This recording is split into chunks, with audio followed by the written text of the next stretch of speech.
Hello, my fellow humans, and welcome to the reading room once again, where we're going to be doing the after show for my debate. And I'm sorry, this was a bit late. I was stuffing my face with cereal because I missed breakfast. I didn't realize that the daylight saving time changed for the eastern states, the eastern seaboard of US. So I thought I was getting up an hour later, right up until last night, and then I went whoops. And so I kind of missed breakfast, so I do apologize. But we're here now. And Max, thank you for joining me. Really good to have you on as my co-host and wingman, I guess. We've had a good relationship on matters now, and I always love talking to you. So how are you doing? Really good. It's been a good weekend, and we've reached the 10,000 subscriber milestones at Matters now, so pretty happy about that. It happened live on a stream, which was pretty exciting. So and this was a quite fun debate. Hussein, for all his flaws, very fast. He's a good debater, and it's enjoyable having a chat with him. Yeah, and, I mean, I like Hussein, even though we butt heads. I still like him. I really do. I just do. I do. Yeah, and thank you for inviting me to host here with you. I love doing the after shows, hearing what people think, and it's a good instance to have a more casual chat and not that confrontation of the fire of the debate. It's really interesting. Oh yeah, I love debate, but I do love just having the casual conversations as well. But it was just the right level of passionate argument and respect for one another. I think it was fantastic. I really felt like I could get across what I had to get across. I felt like I hope that Hussein felt like he could get across what he needed to get across. I really did enjoy it. But I'll post the link to yes, Stringer. People are getting excited. Yeah, well, be excited. We're definitely going to be going through. I've got a thing come up already. Thank you, Maximiliano. Oh, is that Maximiliano? What a name. That's awesome. I love it. That's my name too, yeah. Oh, really? That's awesome. Is that you or is that another Maximiliano? No, it's a fake one, but we love him. Oh, okay. It's a fake Max. I'm not sure I believe you, sir. Okay, I'm gonna pin that. Sorry, Max, I'll get to you in 1 second, mate. And beautiful. And Maximiliano Villa gifted 5 readerships. I'm sorry? Visha. Okay, Visha. I'm terribly sorry for mispronouncing that completely. Just hang out in the back, and I will get to you guys. I just have to. I just want to find out who this hit kind of thing. Who it hit. It hit. It hit J&M Cannon, Tyler Hannon, Art Jer, and you hit Maya Atkinson and Zeisifer. Congratulations, winner, chicken dinner. There you go. Enjoy your emotes and your thingo. And there's a $20 super chat. Thank you so much, Brandon, from Brandon Smith. I'll get that on screen as well. Brandon, thank you. I really appreciate it. Doing the Lord's work. Look, if the Lord is secular humanism, you're 100% right. But yeah, I thank you. I really appreciate it. And I love to have these conversations. Okay. And we'll get some people on the stage. But thank you, everybody. I've been playing around with things. So here's some applause for Brandon. Woohoo! Thank you so much, Brandon. Really appreciate it, mate. Issa, Leophilius, Tyler. I've definitely met all 3 of you people before, so good to see you. How are you, Tyler? How are you doing? How have you been? I'm all kinds of all right. That was a good debate. I was fascinated with some of the things that came out of Hussein's mouth. I was even more fascinated that you didn't jump on it when you did. But I guess okay. We'll talk about I'll take feedback. I take any feedback. So yeah. At one point, he said something to the effect of most people kill criminals. So if anything, Islam is far more merciful. And I thought that was a fascinating statement. Well, yeah, throughout history, if you look at it historically. Sorry. Yeah. I just want to introduce everybody. Leo, how are you doing, mate? You good? Yeah, I'm fine. Okay. About as fine as I'm going to be. I might put and Hussein, thank you so much for joining us, and Isa, so good to see you. How are you? 2v4. Let's go. 2v4. I don't want you to look at it like that. Let's No, just look at it. Yeah, the after show is about chilling. And, It's chill. I'm not even here to debate. I just had some questions for Mark because I'm genuinely curious, but other than that, I'm Okay. just here Bi-curious or just curious? just curious about your thoughts on it. So, because I was talking to Issa about it. All right. So, shoot, yeah, go. But sorry, does Tyler want to go off that first? Because Tyler, I just meant like historically, right? So like the punishment in a group, in like any group historically, right? Like if you use the historical method of like communism, capitalism, or what is it? Excuse me, the historical dialectics / like Nietzsche's idea is when you analyze historical materialism, dialectical materialism, and historical materialism. Sure.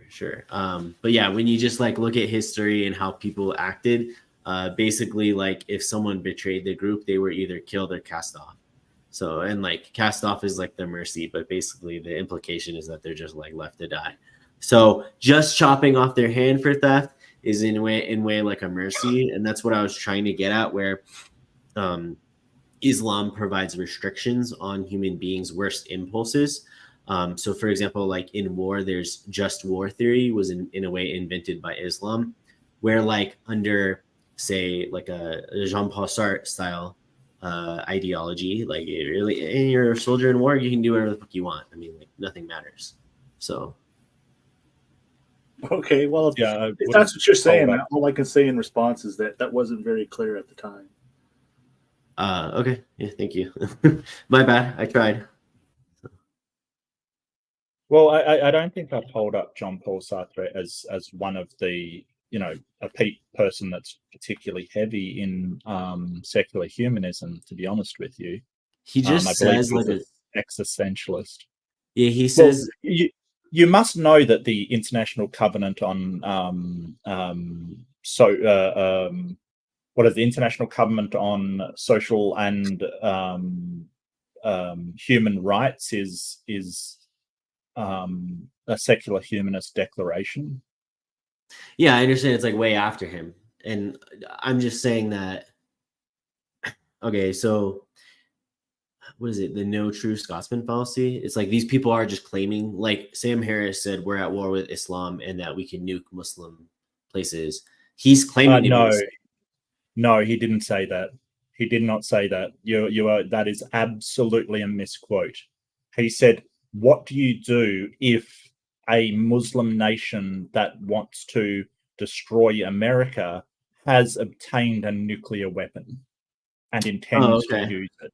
So that is absolutely false that he said that. Nothing. Okay. You do nothing. Basically was saying, there is no Muslim country. There is no other country on the world that possesses nukes that could stand in the United States. Just our aircraft carriers alone could mobilize more military power than whole ass nations.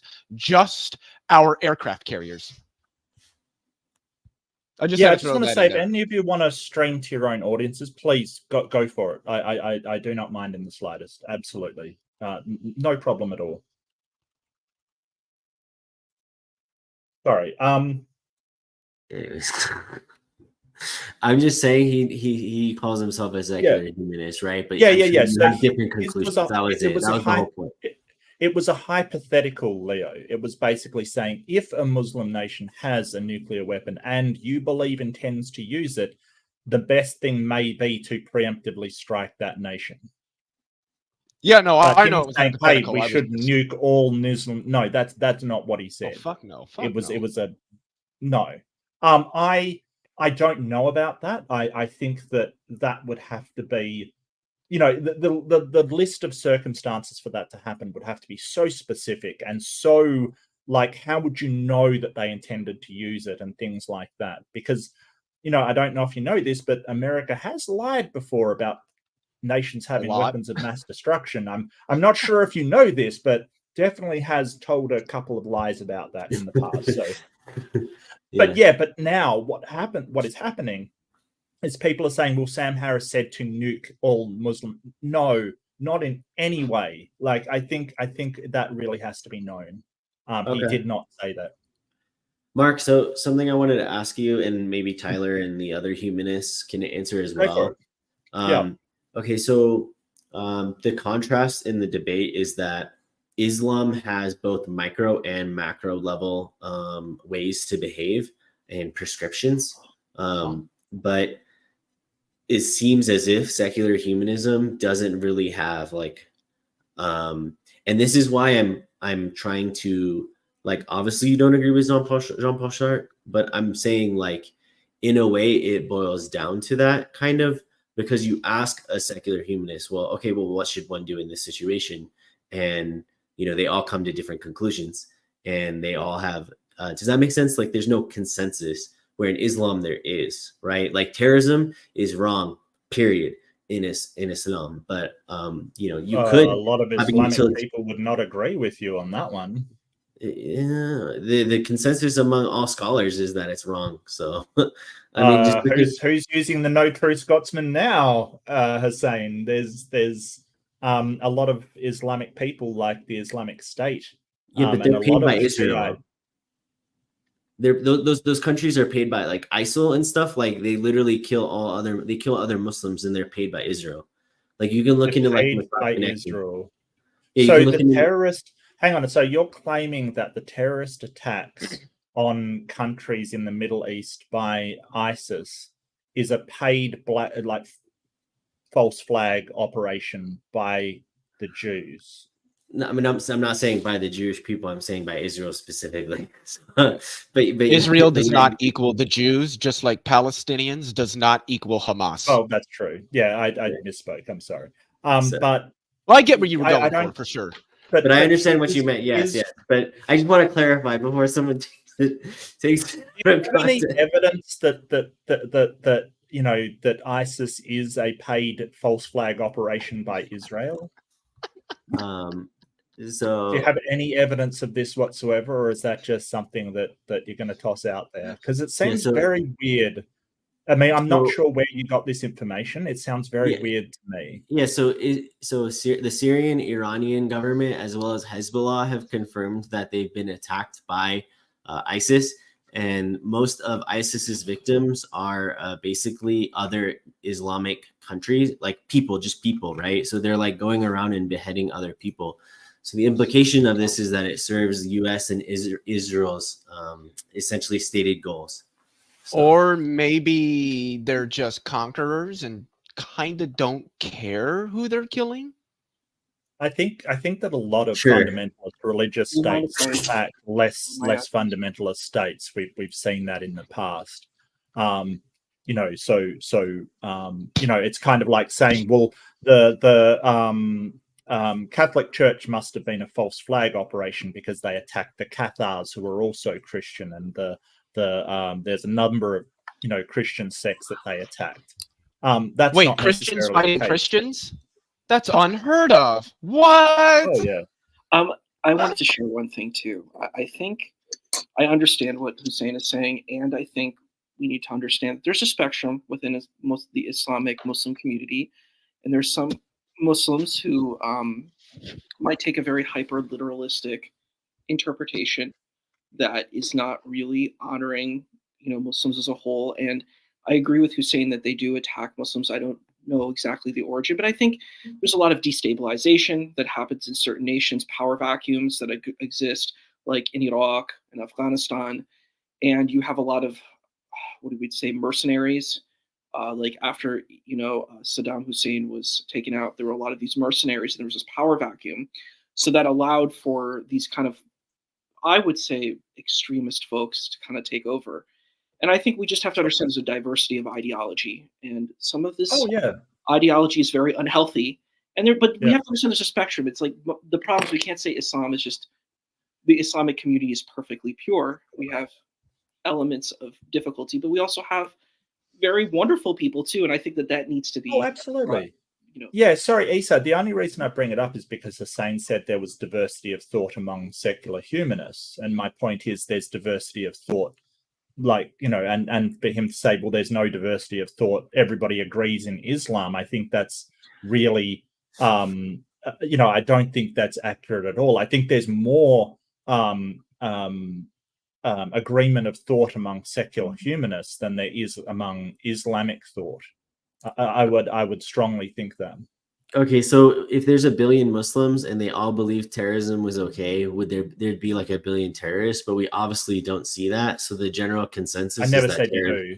I understand, but I'm just saying like the consensus is that terrorism is wrong. And then all the scholars like in Sunni and Shia Islam have like adamantly disavowed terrorism. And the reason I said that is like there's people have written it. So like, for example, like there's a UN report, Israel is in regular contact with Syrian rebels, including ISIS. And then there's also evidence of essentially like Gulf countries, which are basically just states sponsored by the US, if you look into it, who are then sponsoring like these people. Well, I would need evidence of that, really. That sounds like something a bit sort of conspiracy theory-ish to me, to be honest with you. But what I'll point out just briefly is that you probably can't find me a secular humanist that believes terrorism is necessary. Yeah. So this is one of them, but like there's other reports of it, and it's like a common thing. And then there's also reports about how like strains of specific Islam that are more extreme are like funded by the Saudi government, which is basically like some would believe a whipping boy of the West. So I have a question to ask.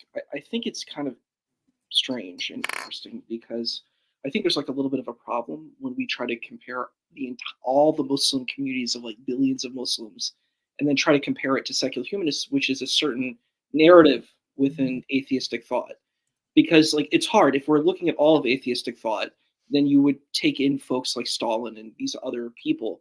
I think you have to compare a certain aspect of Islam to a certain aspect, with secular humanism, because I think you get a misnomer conversation if you say, I'm going to take all of Islam, which is it is diverse. It's a very diverse space. But I agree with Hussein. I think overall, all the scholars would agree that this is a minority opinion of these terrorist attacks, is a minority opinion. But it is a part of the conversation. We can't say it's not Islam at all. It is a part of the Muslim community. But I think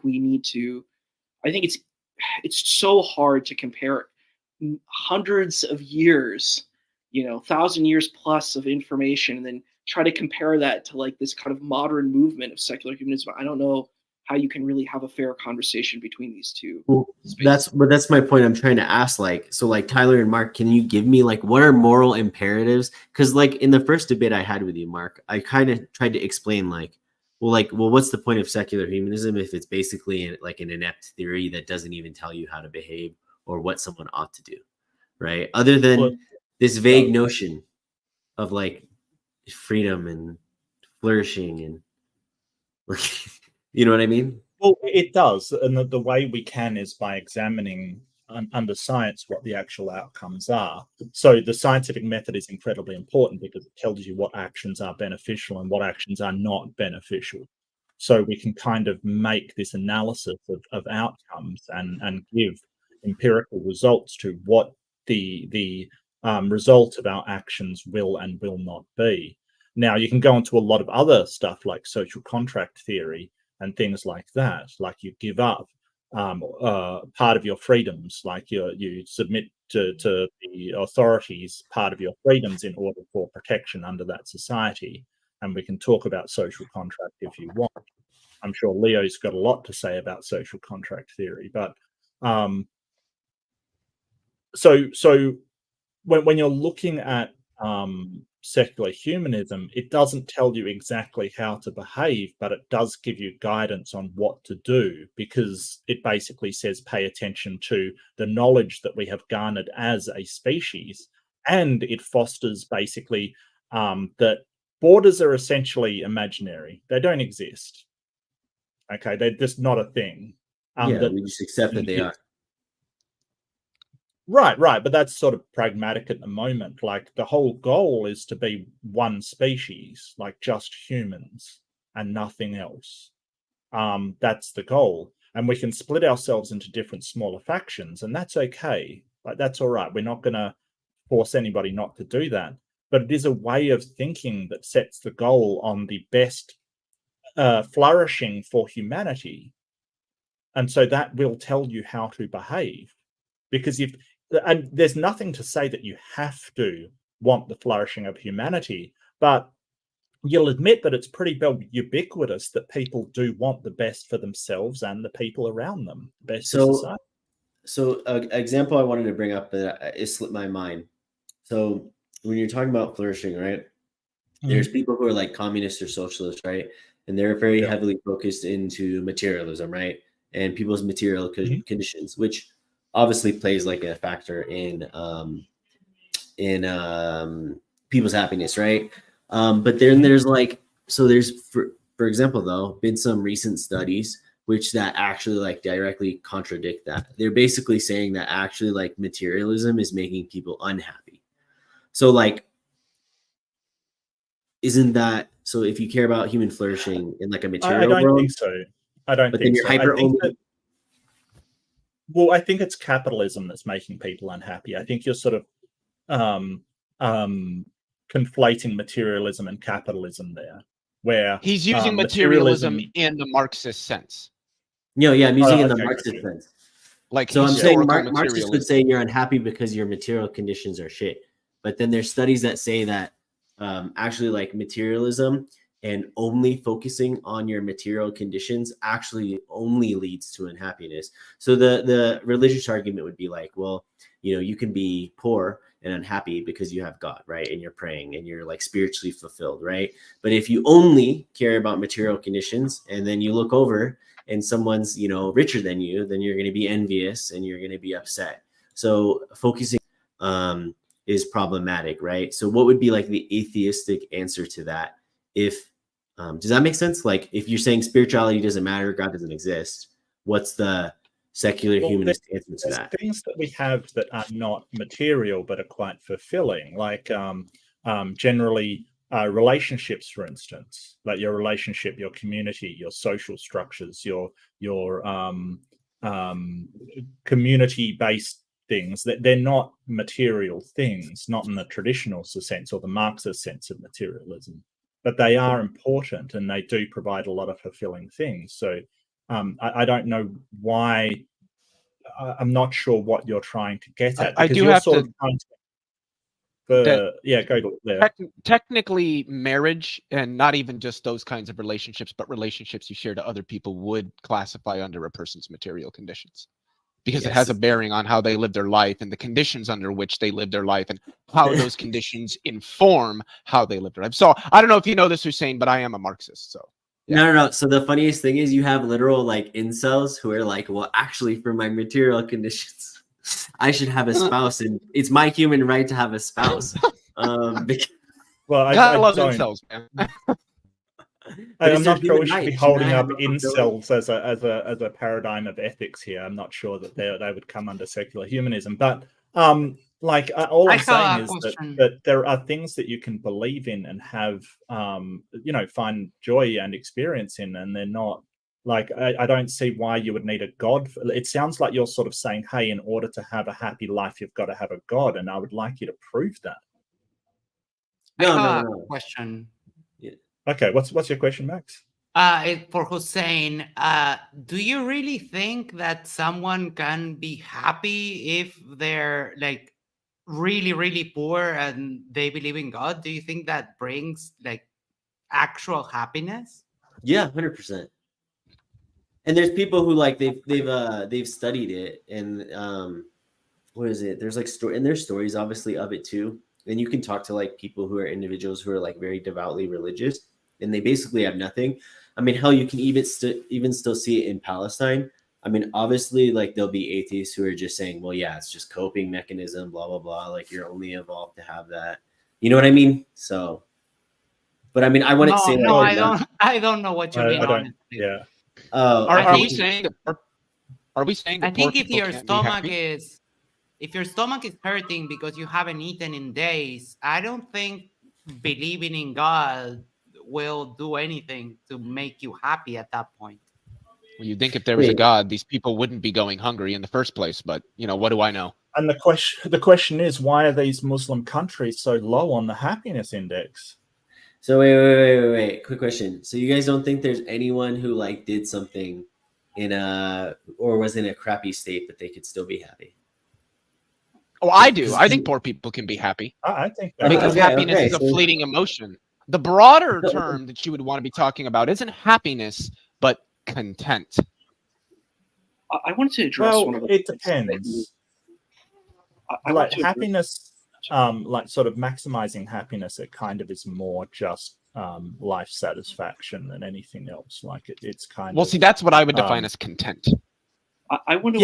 But it's the greatest overall life satisfaction. Just something how it's defined. Anyway, go ahead, Isa. I'm really sorry. I wanted to address the point about the happiness content. We have to understand these aren't really Muslim countries. These are Muslim majority countries. This is not the ideal of the Islamic world. So that has to be understood. A lot of these countries have serious problems. They have a lot of human rights violations. There's a lot of you could say colonization, imperialism. That's a part of the variables that exist in these spaces. So I think we have to grant these points too. And a lot of these places are dictatorships too. And that's not if we were going to look at what Hussein is saying, the ideal Islamic state wouldn't be a dictatorship. So that's the problem. This is not the ideal state. This is. Can I add to that? Sure, please. I think that in a lot of these Muslim majority countries, I agree with everything you just said, and I think that a lot of the woes don't come from them being a majority Muslim country. They come from the countries being autocracies of whatever sort.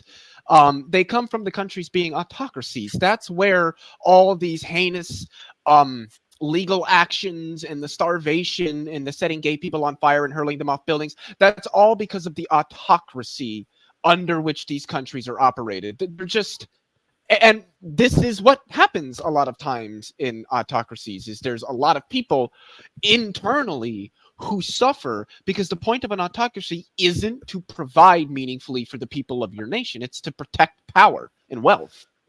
Yep. Well, the problem is that, I think that Hussein would agree with sort of not giving rights to gay people and things like that. Wait. What do you mean not giving rights? Should gay people have the right to marriage? Should they have the right to? Why did gay people want to get married? Why do straight people want to get married? No. Because historically, when you look at marriage, marriage is like a religious thing, right? Do you mean like nowadays? I would argue marriage is the right to be next to your loved one's deathbed in the hospital, because if you're not married, they won't even let you in. Yeah, that's a stupid protocol from like a hospital. Like that's. I agree. That's like it's a valid reason to want to get married. Of a stupid bureaucracy where they're like, oh, like I'm sorry your friend's dying, but you can't actually see them. Like that's like. So marriage horrible. Sort of, if you go really, really far back, it's more it's a union of families and kin rather than a religious thing. Like historically, captains have been able to marry people on the ships, and they might be the most irreligious captain ever. It has always been the authority of the state and the head of state, whoever that may be, the kings, the leaders, to be able to grant union to families, not the religious. So, but they're intermingling families for the purpose of procreating, which homosexual people not always. No. Like throughout, the 600s, 700s, the 800s, the 900s, all throughout the antiquities and into the Middle Ages, and even into the late feudal stages, like the 16 and 17, and even into the 1800s. Marriage, for the most part, particularly amongst the aristocrats and royal families, was all about power moves. You're going to marry the woman from this family because we're allies then, and we're more powerful. And since we have similar interests as families, it would be good to join in these unions, because then we can exercise that extra power to get what we want. If you've ever seen the show Game of Thrones, they almost perfectly depict how marriage was for a very large period in human history. It was all about power and Okay, interests. I'm not alliances, necessarily yeah. disagreeing Just that one is a part second, of it, Hussein. but they have to Just procreate, you guys. Like they have to one procreate and further second. their Yeah, family. no, I don't accept that. What are you Just one talking second. about? The whole point is they're procreating. What do you Just one mean? second to say, I got to call out a super chat, Maximiliano. Okay. Sorry, help me out with the surname. Visha. Visha. That's Miliano Visha. Thank you so much. $5. What is that? SGD? Anyone know what that is? That's the currency from Singapore. Singaporean. Okay, fantastic. On my time zone. Awesome. I agree imperialism has done horrible things to many of our countries. Now, what would an ideal Islamic state be like? In my mind, it would be pretty horrendous. I think there'd be multiple human rights violations and things. But thank you so much for your contribution. Have you ever been to? I really want to pay. Like, let's sponsor Mark to go to like Saudi Arabia, one of his like worst idea governments, and then see what he thinks of it after actually going, because it's not the doom and gloom that he's selling. I don't think. Well, that kind of depends on who you are. Can I be gay there? No. Privately, sure. Oh God. Okay. Maximilian. Yeah. What do you mean? What do you mean? Oh God! Like it's privately, you can go do that. So in the closet, you're still forced to remain in the closet. You can't publicly be gay. You can't be who you want to be. It's like a very Isn't suggesting for someone to stay gay privately the same as like, yeah, you can rob this bank, just don't get caught? Yeah, pretty much. Okay. Sorry, I had a few more super chats. Thank you so much, Robin, for $5. Spent most of my money on debate. Lol, great job. That's all right, Robin. You do so much for the community. It's absolutely fantastic. And yes, I have bed bugs. That's terrible. I'm sorry to hear that. But $20, thank you so much. The money that would have gone to MDD, I'll take it. Thank you so much. I'll steal from James. That's fine. He doesn't mind. I already got the email off for James to refund his super chat from the debate. So, do you mind if I address what Maximiliano Villa? He said Villa. Visha. No, he said Villa in the chat too. In the chat, he said Villa is fine too. Visha or Villa. Okay. To address what he was saying, what would an Islamic state look like? Well, I think this is complex because it's nuanced. There were many different kinds of dynasties. You had the Umayyads, you had the Abbasids, you had the Fatimids, you had the Ottomans. They all had different kinds of rule. And to just say, well, they would all be horrible and terrible human rights violations, I don't know if I think that's fair. I think we're kind of sweeping everything under the rug. I think things change over time, and I think there's different kinds of ideals, and I think it's hard to say. Like, for example, some things like the hudud, which was what Hussein was talking about. The hudud is like the punishment, right? The way that the Ottoman Empire handled it was they would use the caveat of majnun or craziness as being a way to, as a kind of a loophole outside of the punishment.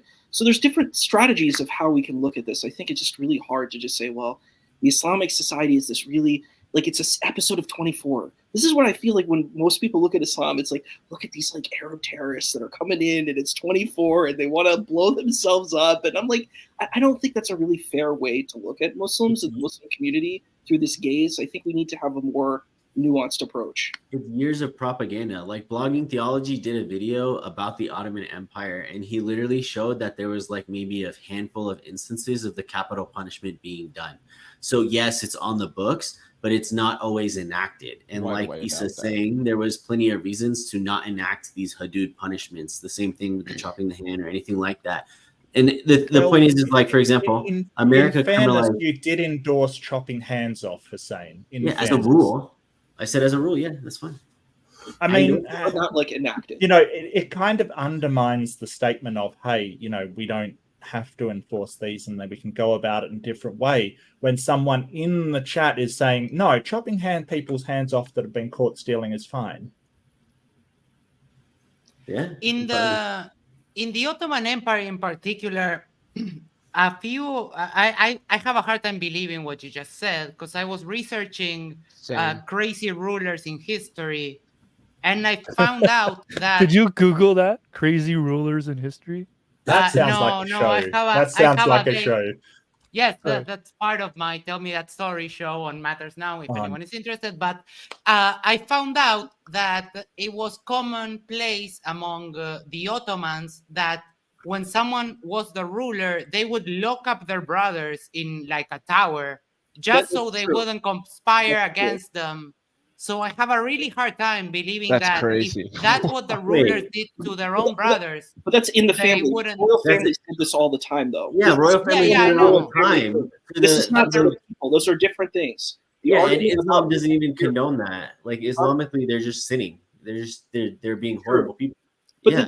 this is feudal empire type stuff. All the rulers did this stuff. The Yeah. European rulers were not any different than the You Ottoman. could have an atheist here. But the second part of what I was saying was that I have a hard time believing that if a ruler would lock up their own brother for fear of a conspiracy against them, I have a hard time imagining what they would do to the people.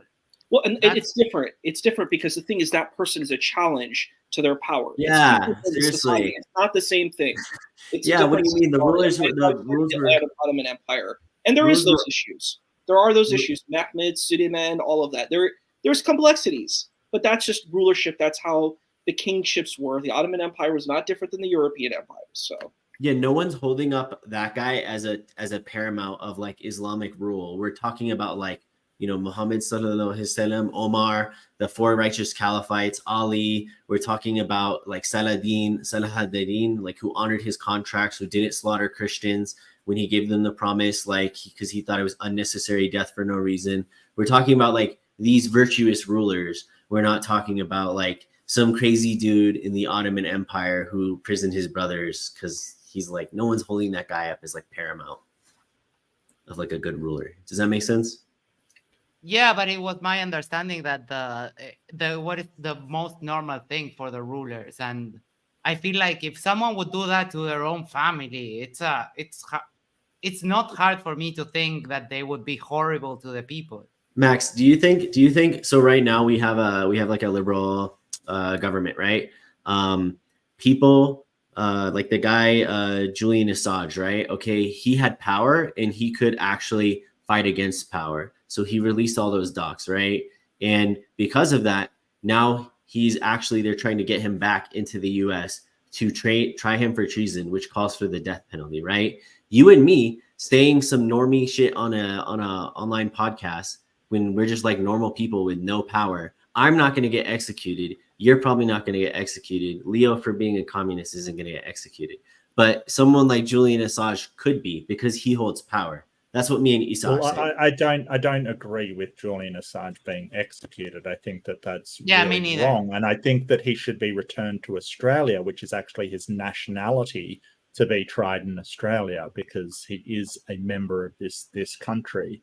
And it's kind of really wrong for them to bypass normal extradition and just take somebody, but you know, where we do whatever America wants. So, you know, there is that. Tried for what? Tried for what? What would he be tried for in Australia? What did he do? Probably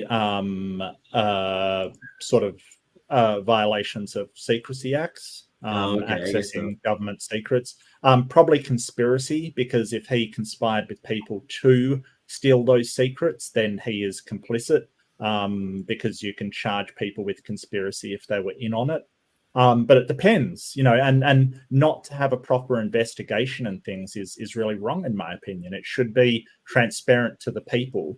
But, you know, I understand your concerns. I share your concerns. It doesn't mean that everything that happens in, you know, this capitalist paradigm that we're in, I don't think that's secular humanism either. It seems like, Hussein, I mean, I hate to say it again, but it seems hang on. Anything secular, you're kind of leveraging against secular humanists, like anything secular at all.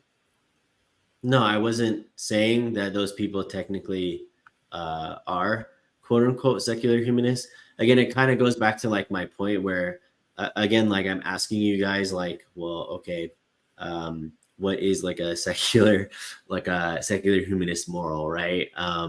in like a micro level, Sure. or like should the government be able to kill Julian Assange then for treason, right? No. And if no, a moral would be only kill people unless absolutely necessary to preserve life or the bodily integrity of others. So can we put capital punishment for serial killers in your secular humanist view? No. Okay, No. interesting. Okay, just No. quickly, I have another super chat. I'm sorry. Maximiliano has struck again. You can't stop. You can't stop them. You just can't stop them. For $5 Singaporean. But since you mentioned none of them are ideal Islamic states, I thought to ask what would one be like? Otherwise, isn't this a no true Scotsman's? Okay, so he's basically asking you, what would the ideal state be like? Well, you would do it from traditional Islamic thought. So you had a caliph that was kind of elected. There were different processes of how this caliph would be. They would be considered the Amir al-Mu'mineen, the commander of the believers. There would be an agreement in this situation, and these people would be ethical, moral leaders.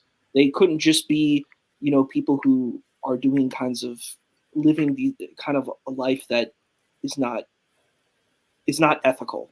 So these were ethical, moral leaders. That's why it's very difficult in the Islamic community. So in Ahlus Sunnah Jama'ah, or what we would call the Sunni tradition, there's there's called the Caliphate Rashidin. So these were righteously guided caliphs. After that, in the Islamic history, it's really complex. You have Muawiyah, you have Yazid. It gets in like the Umayyad dynasty. A lot of the Muslims are like, well, these were not righteously guided caliphs. I don't understand what would be the no true Scotsman fallacy. The thing is, what would be considered an ideal? It's not really saying, I don't think any of these people in these countries would actually disagree with what I'm saying or what Hussein's saying. These are nation states. These are not Islamic states. Pakistan knows that it's a nation state. It's not saying it's an Islamic. It's trying to follow Islam, but it can't be. It's not following the traditional rules. There are traditional rules of how it works. So Blogging Theology had like a good video on it too, where they said like under Sharia, like the nation and then the rulers are all underneath God's command. So they have to act morally, or if not, then they have the right to be disposed. So basically people use that as like a way to revolt against bad leaders. But basically, like I've given examples. I think Issa's given examples. Like if you'd like to know what those rulers did, I mean, basically they were rulers who ruled righteously. Which goes back to fostering good character and good faith. And, and there's even like people who are secular, who are atheists, who argue for virtue ethics. And basically that you do need to do the work to cultivate a good moral character. So. Okay, well, Sydney Raptor had a question, and I do like to get to John's questions. It's a question for Hussein. Can you justify any Islamic morals that were new and not based upon very old evolutionary or societally established morals? Can I justify any new rules? Any new morals, yeah. Banning alcohol. It does take heavily from the I understand what you're saying. And this is what I was trying to explain, where like there's three versions. So for example, like alcohol being banned is just like divine command. There's utilitarian aspects that you can argue, but the point is that just God bans alcohol, right? Same with pork. It's just something you do. Then there's things that are virtue ethic based, and like what would like Muhammad and Jesus and all peace be upon them all these prophets would do. And then does that make sense? And then there's like these consequentialist aspects of what would. So does that make sense? As far as something new, I mean, you could say like banning alcohol, obviously. I would push. That's not something intuitive. I would push against you on that, because I'm reading the verse, and the reason that alcohol is banned, it's not because it's harmful or anything. It's because it distracts you from God, from what I'm reading here. And plus there's about 3 verses on alcohol, and the next ones abrogate the earlier ones. So it started out as sort of, it wasn't banned, but it was discouraged. And then that was abrogated for one that sort of was, you shouldn't have it. And then the last one was sort of, it's completely banned kind of thing. So there's 3 different verses about alcohol in the Quran. And then Yeah, we but can the- look at the implementation of that it didn't happen at once. It happened gradually. And because people were getting drunk and going to the mosque. So there's such an earthly undertone to all of this. Wait. Which Okay, gets Max. overlooked all the time. So Max, you're ignoring the whole Islamic narrative. So for example, not narrative, but how do I explain it? So, okay. The prophet, for example, in this story, he asks, someone asks, well, how do I be a good Muslim, right? And he says, he's a very like rough fellow, okay? And he says, oh, you just need to give charity, pray, make pilgrimage, and he says like, and believe in the God. And then he says, okay, if you had asked me anything else, I wouldn't have followed you. Basically, he's saying that he needs to do these initial aspects of the religion before you can like give up these sins. And it goes into the whole point of, like we said, virtue ethics, about cultivating good personality, okay? And you can see that with Muslims. So there will be Muslims who don't really take the faith seriously, and then they take it more seriously. As they grow in faith, they start to leave these vices. So like alcohol, gambling, stuff like that, because they're cultivating their relationship with God to leave those things. So you're saying, oh, it's an earthly tone, but like you're missing the whole point of what he's telling the people to do. Yeah, but again, now you're That's not- referring to the vices, and you can drink alcohol and not be an alcoholic. You can gamble a couple of times and not be a gambling addict. You can do all of these things without them being dangerous or bad for you. I'll let you say Dave has a question. He just wants to know what country you live in, Hussein. Huh? Well, I said Dave America. from Captive Desk, America. Okay, sorry, I thought so. I just wanted to double check. Wait, why? Thank you. Oh, just somebody in the chat, Dave from Captive Desk. He does a little interviews and things like that. Really good channel. America! He was just asking. Fuck yeah! Can we not? Man, that's twice this week that movie's been quoted in my life. Wait, I think Issa wanted to say something, by the way, on that. Sorry, Issa, go for it. What was the thing? I forgot. What was the point? He said that like the how Islam said it didn't immediately ban alcohol, Right. and then did begin to ban alcohol. Great. I do want to talk about that. So it's actually was following the Hebrew law. So you have to understand that Islam is a continuation of the Hebrew tradition. Some people think that they have some difficulty with that, but it is.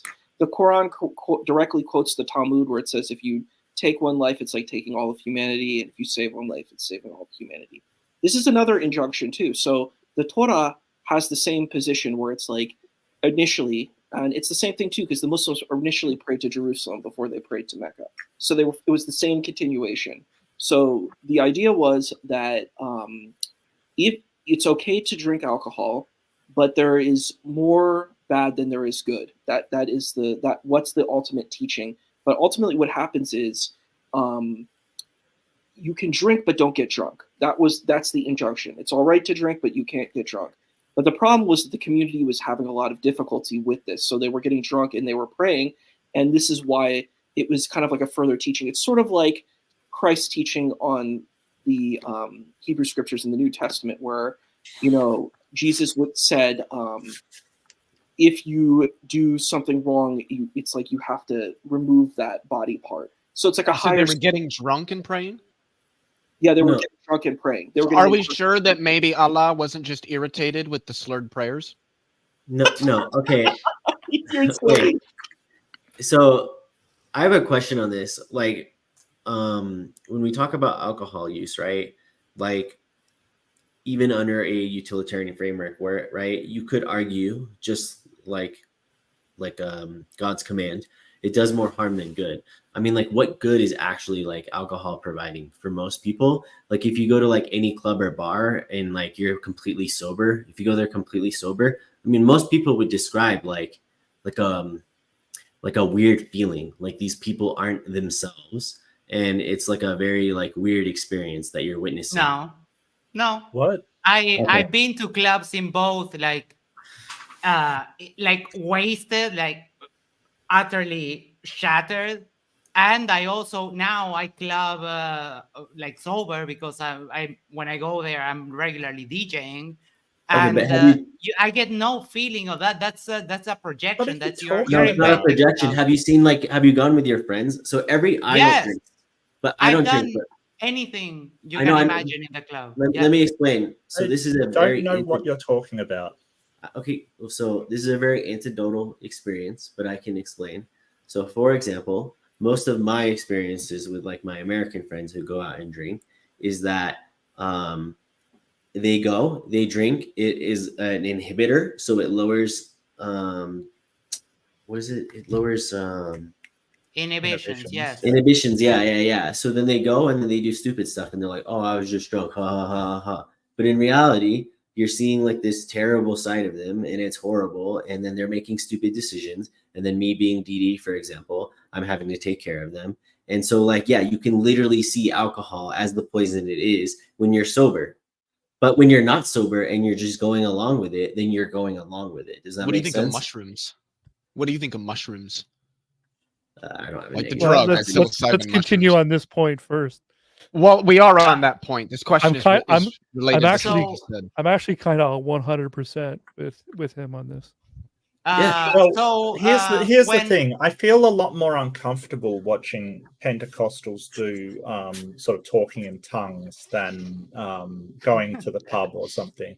I think that it may be unusual for me to go to a mosque and see everybody pray. I would probably feel uncomfortable because I'm not used to that environment. It doesn't mean there's anything wrong with it. This is where you're sort of using a moral intuition to sort of go, oh, well, that's right and that's wrong, purely based on your feelings. I think that a lot of people, even while sober, would find there's a lot of comradeship in pubs generally. There's a lot of people enjoying themselves and a lot of I've been in places where there's a lot of love going around, to be honest with you. There's I a get what very, you're very saying, good Mark, feeling. Mhm. but you can There's love do going these around. things. You can do these things without alcohol and like with healthier habits. yes, Yeah, but it's not Yeah. as fun. Like that sucks. Some I mean, people when they do get all. drunk, they're just completely out of control. And then if you're someone like me who doesn't drink, And that's bad. you end up spending your whole night either arguing, fighting, or just avoiding them when you don't even really want to be avoiding them, and it's terrible. But there's some Yeah. people that actually I don't care if they're drunk. I have a cousin.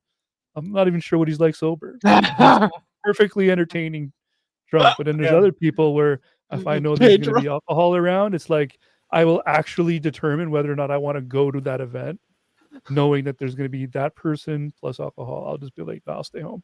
But I mean, Okay, when I used to drink, I was a bit of a happy drunk who would generally, tell everybody he loved them all the time, kind of thing. You get those people. It's not like your experiences are just anecdotal. They are. Yeah, and I There's- have the complete opposite anecdote as you. I've had killer times on like 10 drops of LSD, and most people couldn't take the stuff that I've taken in regards to drugs. Max, And that's a weird You ever done flex, but mushrooms? sure. you ever yeah, done and mushrooms, Max? no, I haven't. They're not that Would available you? here. Oh. Yeah, of course.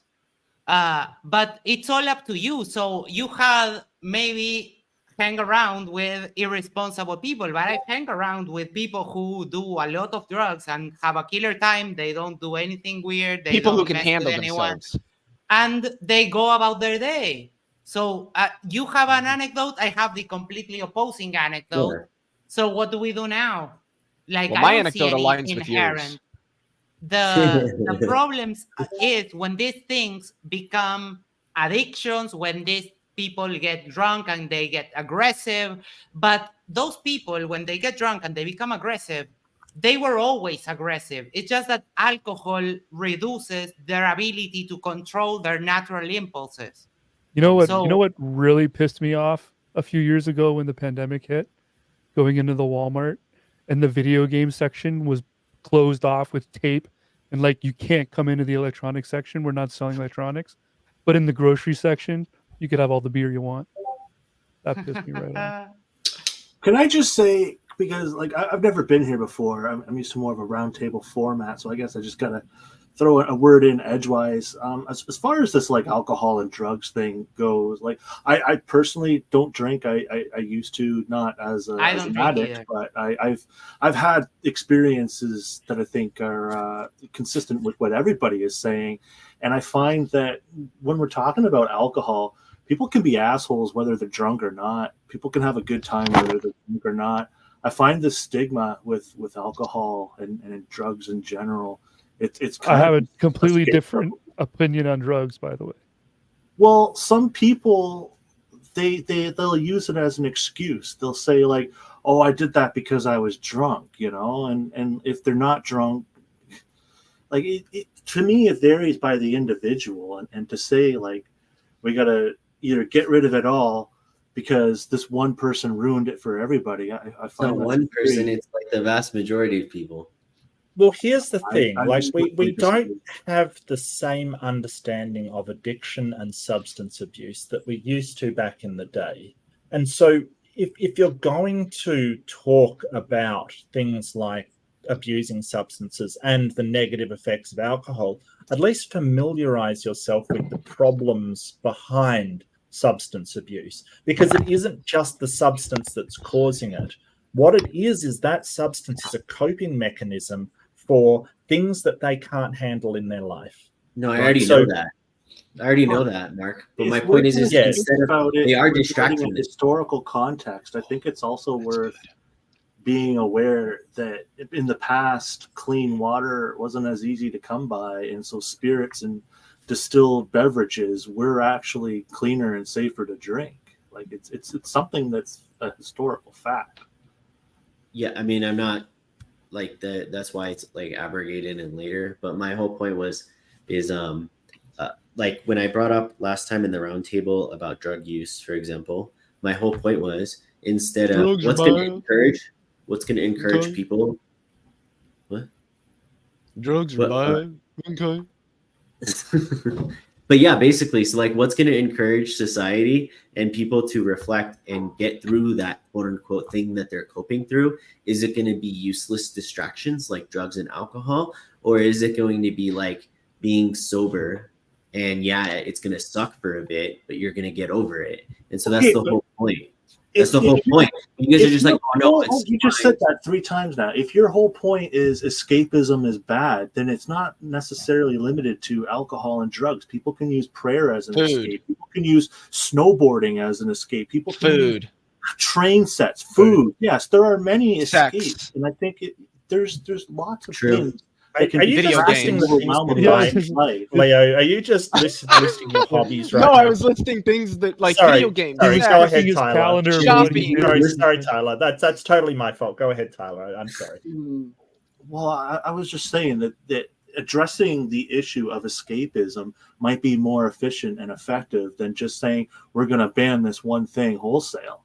Yeah, so yeah, a good way of addressing that would be cultivating a virtuous person who is self-disciplined, but that is antithetical, or the antithesis to basically what liberalism is promoting and capitalism. When conjunct, I think the solution is more access to mental health, but also, yeah, what psychologists, psychiatrists. That's how you actually get people well. It's not like, hey, tough it up. You're not depressed. You're just a pussy. So one thing, I definitely agree with that, Max. We definitely should have therapy in our society. That's definitely helpful and supportive. That's my work. That's actually what I do. I do therapy, and I'm doing a social work degree. So that's the part. I do chaplaincy. So that's the kind of stuff that I do personally. But I think it's okay for a society to encourage certain morals. I think a lot of the Islamic societies of old were primarily what you would call libertarian. A lot of folks kind of did self-regulation within their own spaces. It was not like this authoritarian type of space that people think it was. So I definitely think you can encourage certain activity and you can support it within society. I think it's definitely hard to have a negative, what do they call it? It's better to have a positive reinforcement society as opposed to like negative reinforcement.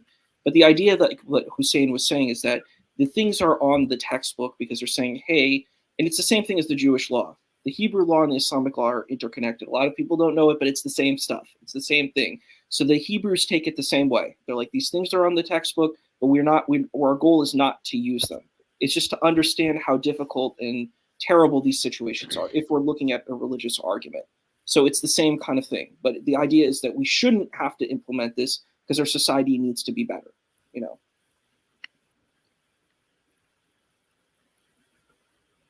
Dead air. Mm-hmm. Well, that's funny. Someone say something. I mean, okay, yeah. Issa wins. Not too late. Clock that. That's the bell. Yeah, we're all down for a he 10 shut count. everyone up. It's a yes. Yeah. All right. Well, see you guys tomorrow.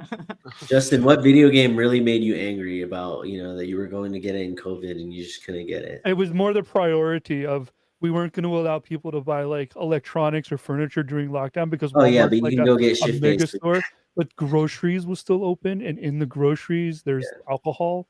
Yeah, and it was like that to me was really frustrating. In Nothing Ontario, our beer sales and our alcohol sales are also primarily government controlled. So there's special buildings. There's a beer store and a liquor store. They were open. Of course they were open. But I couldn't buy nothing says healthy society, dude, like liquor. Well, I mean, but why? a lot of these societal problems, so some of it does come down to the effect of capitalism, because until I knew people with alcohol addiction, I didn't think about how much advertising is in the alcohol industry. And when somebody sort of tells you and points your attention to it, it's crazy how much they're advertised and like just how ubiquitous it is all around you and you just don't notice.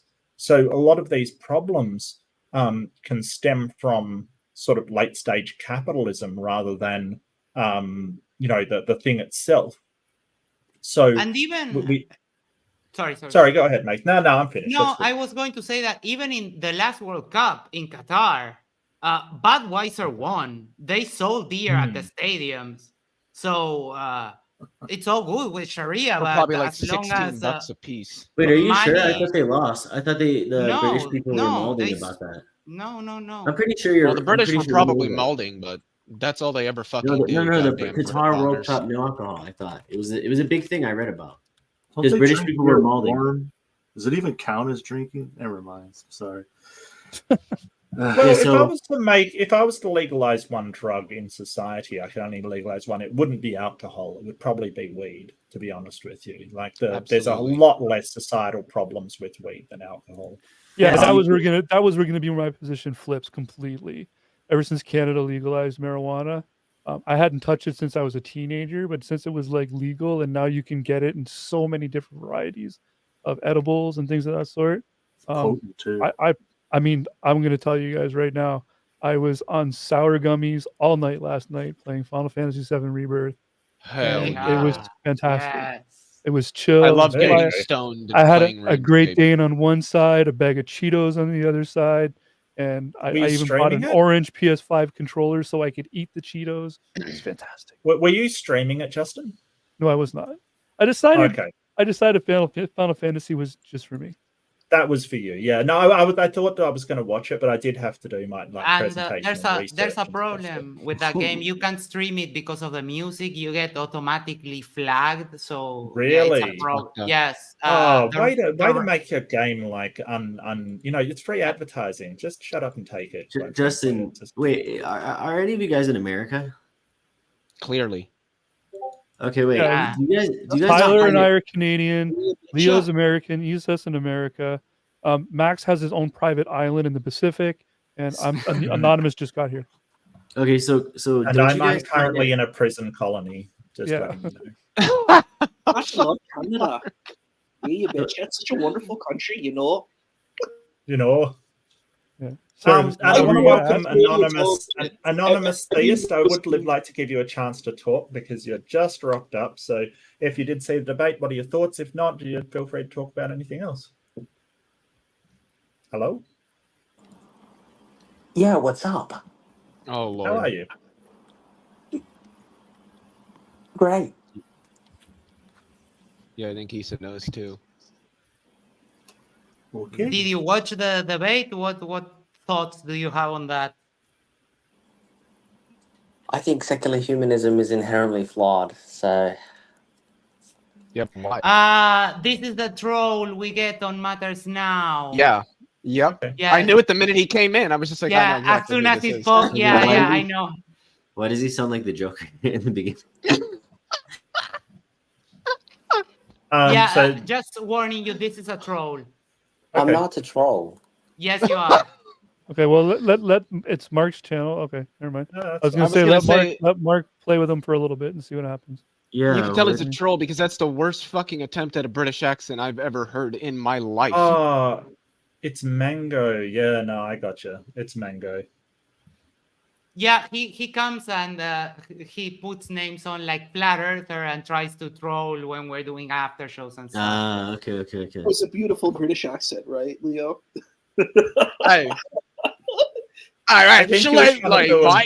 It's Mark's accent. I think he was trying to do my accent. I think he was trying to copy my accent. Sorry, No, but buddy. remember, you're English, according to Ross. Apparently so. Yeah. Well, Australian So- isn't hard. The rule is if the word ends in an O, add an R, and there you go, Australian. So Leo, No, I'm sorry. There you go, Australian. There you go.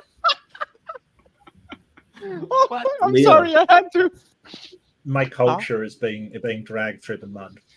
Leo. What's up? So if you're a communist, don't you think that When did I say I was a communist? I said I was a Marxist. Marxist. Someone said you were a Marxist. communist. I was gonna correct it, but yeah, he's not actually a communist. Okay, sorry, Marxist, whatever. Okay, sorry. Since you're a Marxist, right? Okay. All right. If the population wasn't, say, for example, distracting themselves with like alcohol and drug use and like whatever like little thing they want to distract themselves, don't you think it would raise class consciousness and increase the global workforce to revolt No. against our oppressors? No, Okay. I don't think people are quote unquote It's done, it is distracting lost, dude. themselves with drugs and alcohol because drugs and alcohol have existed under every mode of production in human society and have been used relatively extensively under every mode of production that has existed in human society. So capitalism is clearly not a cause of that. I never said capitalism was a cause. I said it's in a capitalist or ruling class, much like the Romans when their empire is failing, they're distracting their citizenry with gladiator and spectacle. America is doping the masses with weed and alcohol and like. I would actually say it's as long doping as the it masses doesn't with involve actually pharmaceuticals, not weed and alcohol. pharmaceuticals as well. As long as it doesn't, like SSRIs, I definitely think are overprescribed, stuff like that. As long as it distracts the American citizen from seeing that their country is actually just being leached.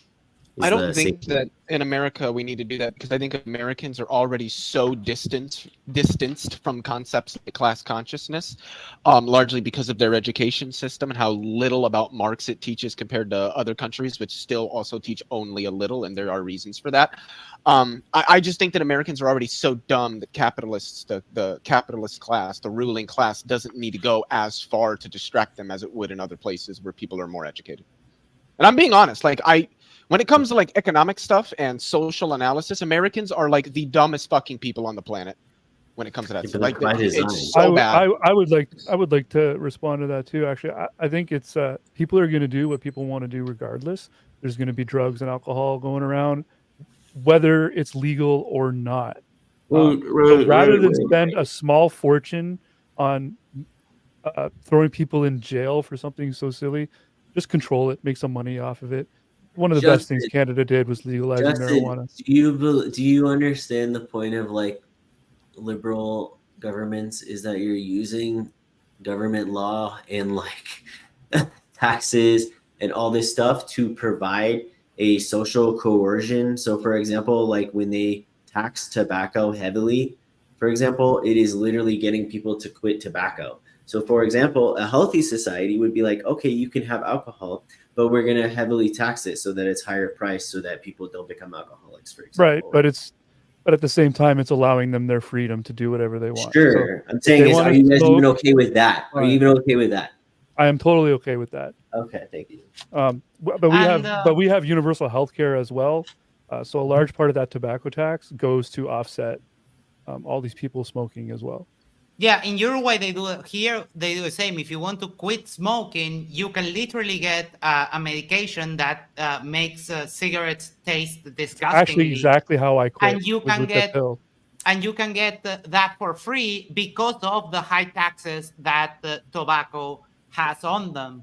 Yeah, because that same government also offers the out or the other side of the coin as well. Yeah, I think we have casinos, but we also have services for people with gambling addictions. Like, sure, we've got alcohol, but here's some aids to help you for this, because there's always going to be people who are going to. I think it was Gigi in the chat said it best before. It's moderation, right? There's going to be some people that are going to take it too far. Some people. I saw a video the other day. It was a short about people from the 80s when drinking and driving became outlawed, and a guy was so pissed that he wasn't going to be able to drink his beer in his car on his drive home, his commute home. It was just like, I to be I was dying. Can't even enjoy beer. Leo, you are roboting. You are roboting, Leo. So I'm gonna fix your robot voice, and I'm gonna say hello to Siddharth, who I know is not a troll. Hi Siddharth, how you doing? What up? Hey guys, am I audible? Yes. Real quick side comment, Max. If you look at the link, Qatar did have alcohol banned. Qatar. Based. Yeah, it was. Maybe I was wrong. No, you're cool. I think you were thinking about the South American World Cup where they did win. Probably, yeah. I'm sorry, I don't. I remember the controversy, but yeah. No, yeah, it's fine. You could look up like British people. They were like, oh, actually, we kind of liked it. Like we weren't rowdy, blah blah blah blah blah. Like, you know, no one did anything stupid, and they contributed it to no alcohol, by the way. So, and if you know football fans, they're always down to fight. Anyways, new panelist. Hello. Oh, he's fixing his mic. Hello. Okay. Yep, I think I should be audible now. Okay. Yeah. Hey guys, how's it going? Howdy. Hello. Hello. Well, to be honest, I don't have much to add, so I'm just here contributing, like listening, you know. So I'll just stick to that. Yeah, no problem, Siddharth. Thanks for joining us, though. It's good to have you on. Yep, nice being here. So when Uruguay legalized, was the first country in the world to legalize marijuana, and a percentage of the tax money goes to basically addiction prevention programs. And I always say, it's like, know yourself, know your substance, get educated on what you're doing, be responsible, and have fun. If you follow that, you can do pretty much anything safely. Yeah, because that's what I do.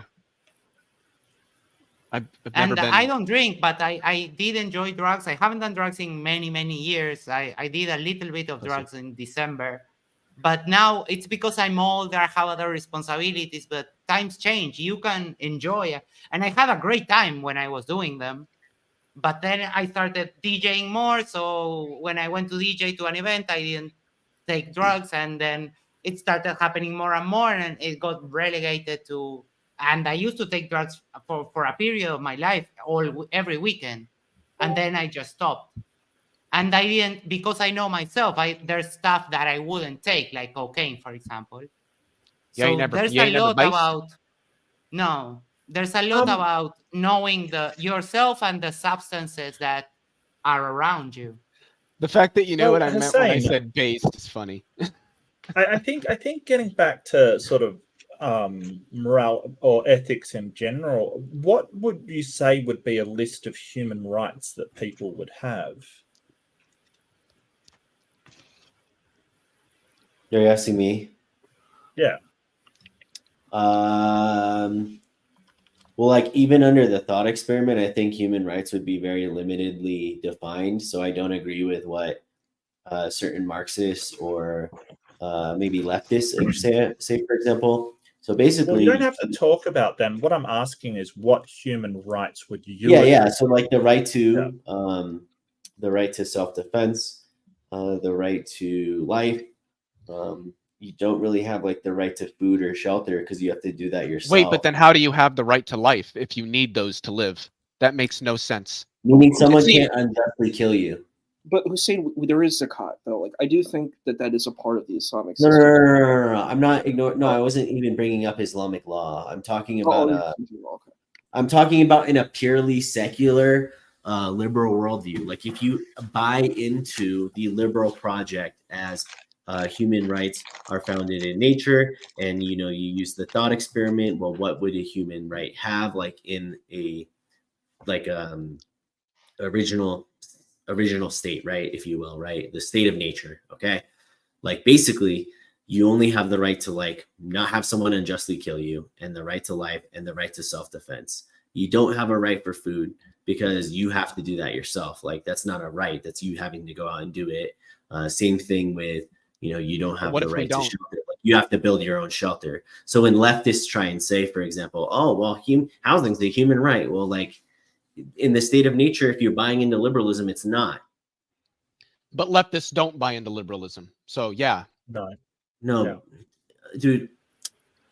So what if we can give food to people without them having to like go out and like farm their lives away?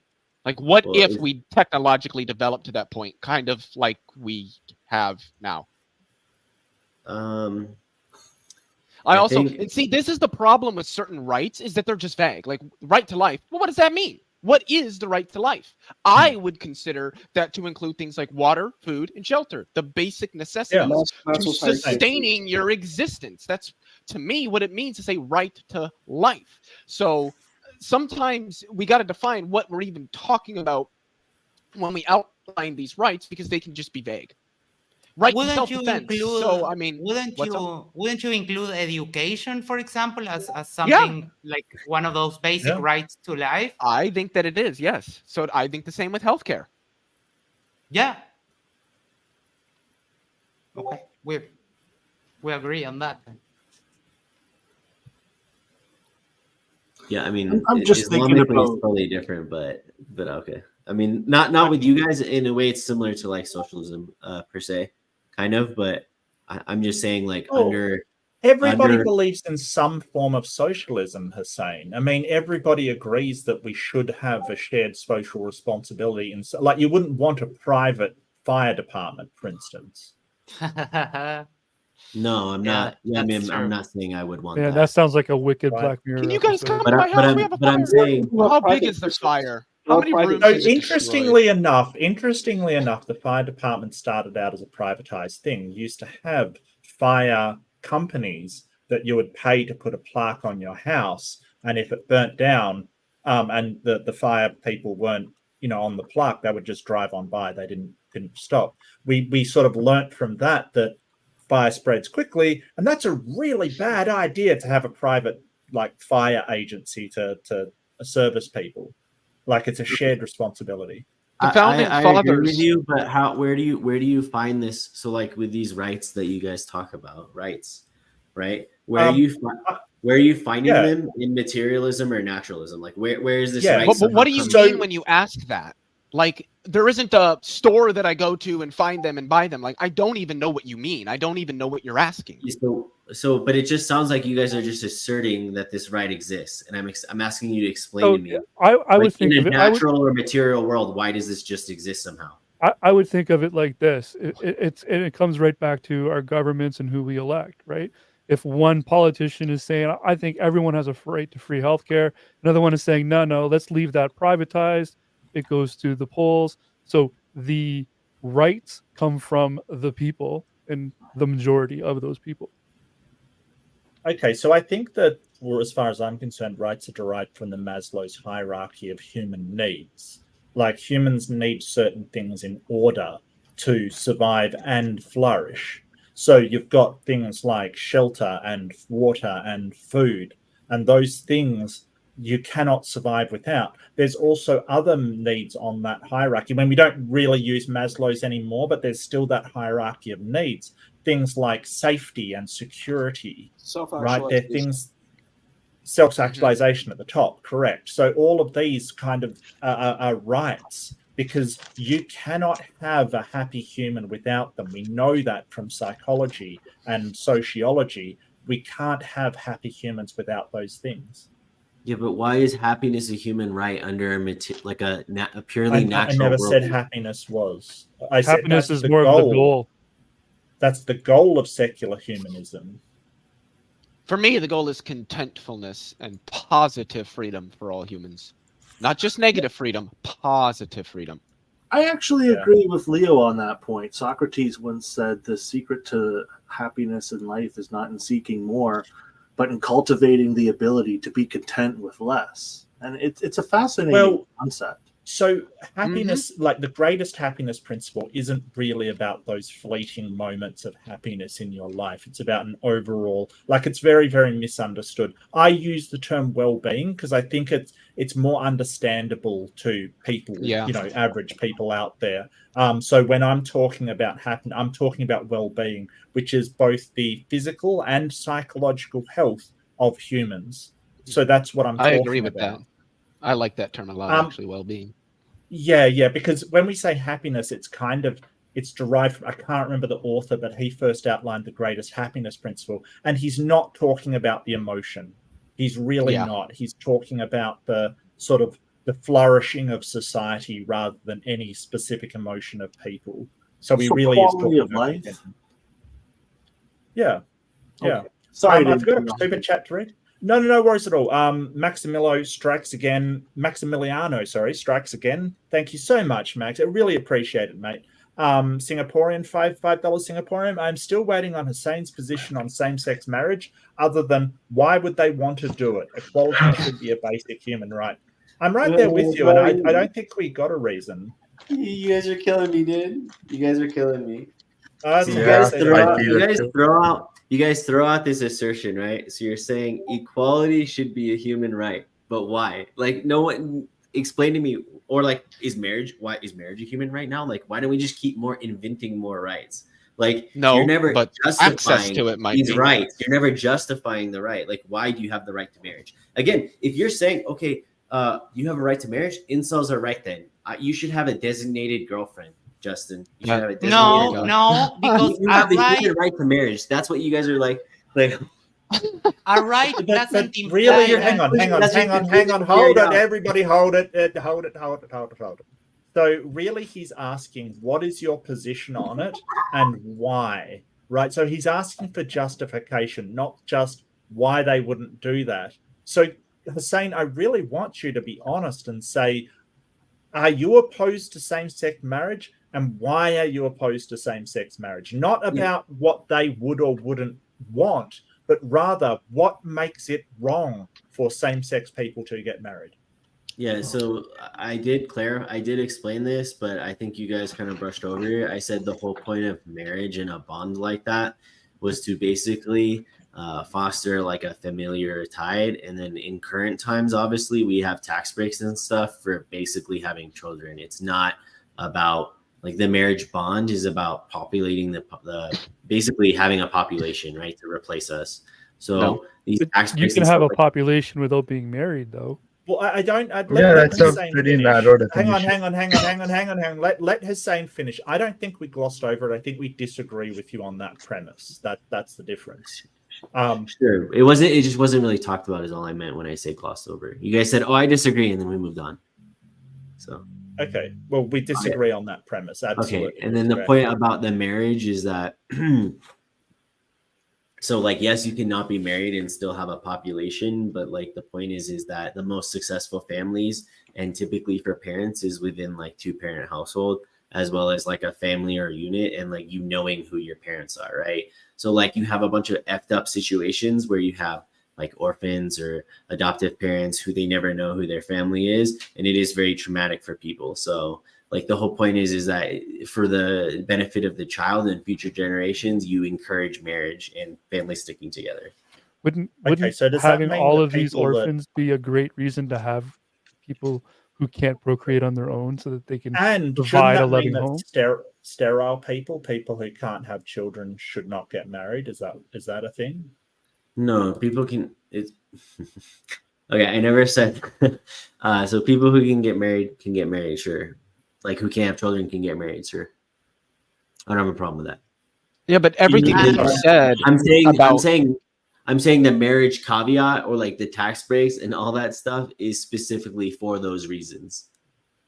Right, and same-sex couples can have all of that, because guess who is adopting the children that straight couples are abandoning?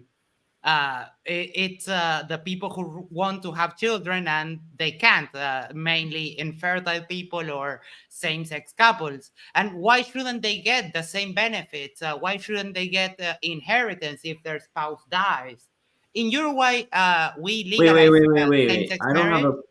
So, like, again, in Islamic societies, there's the joke of like, he's my live-in best friend or something, and the implication is basically that they're gay.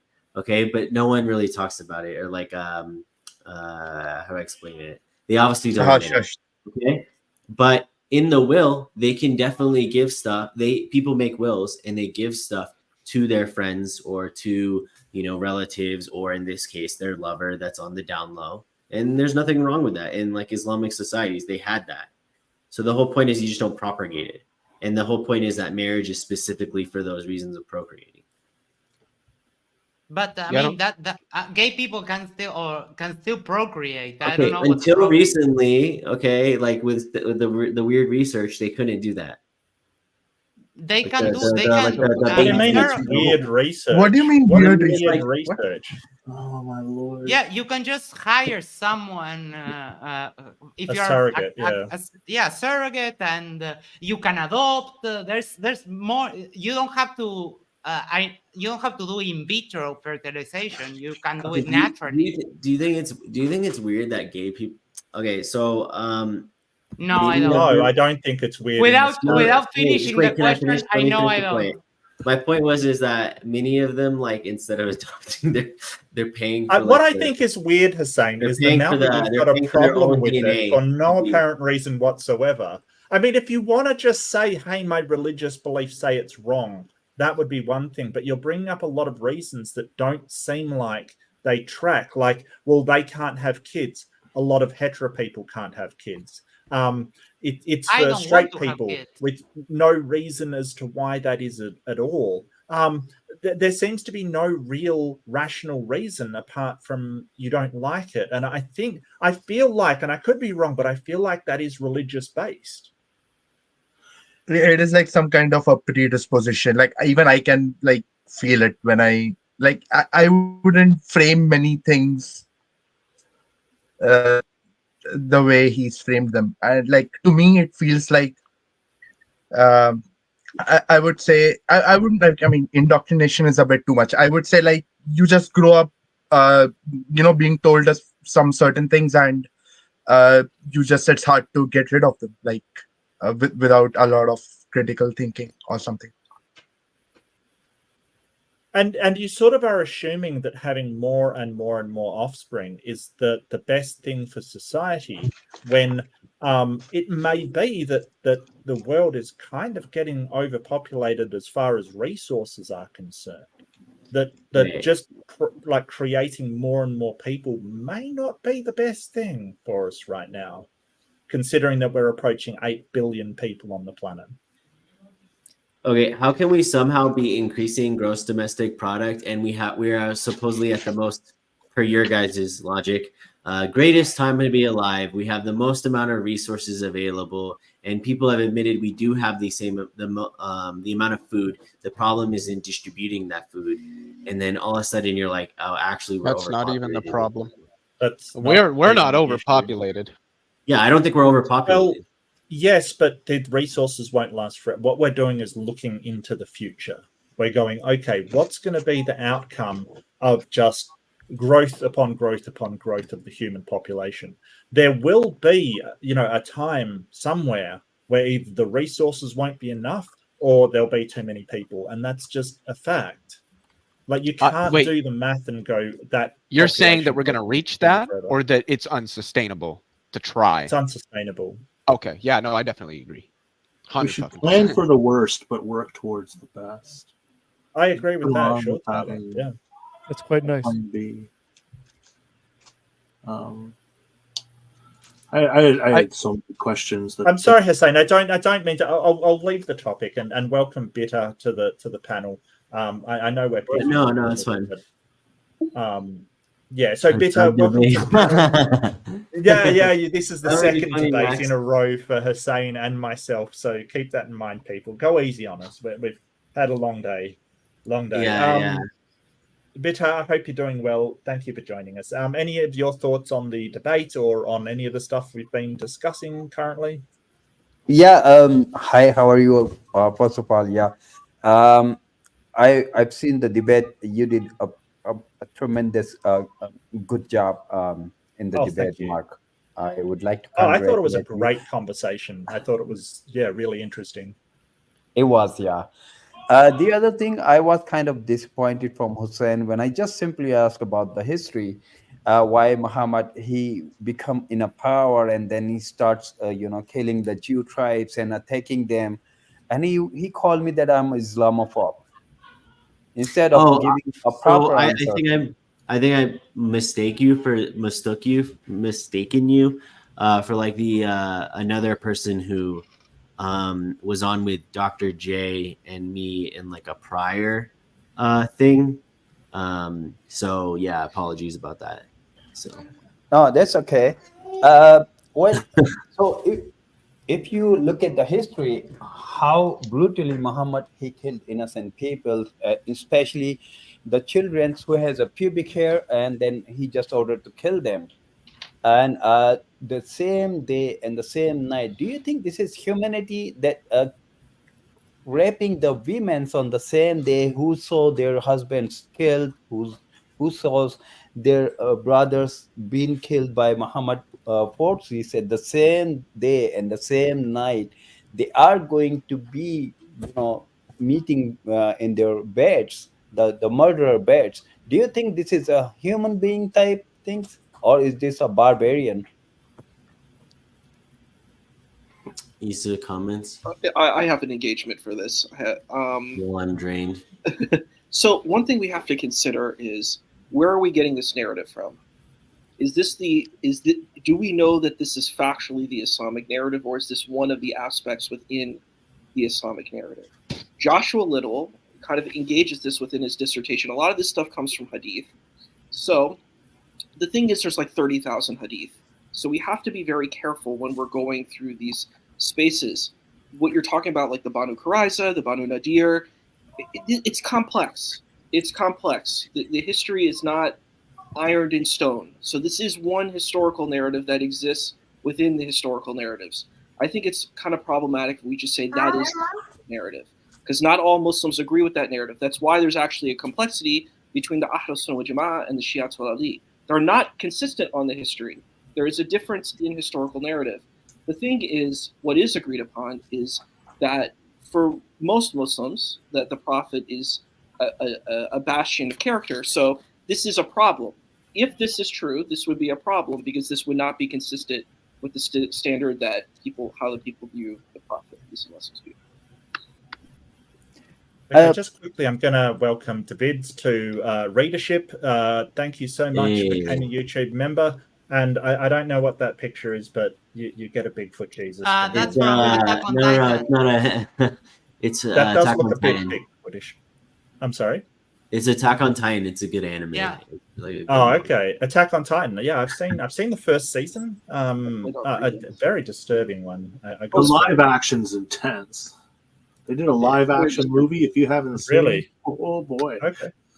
Interesting. But I want to welcome Robin as well. Hey, Robin, welcome. I hope you're feeling well. And how are you doing?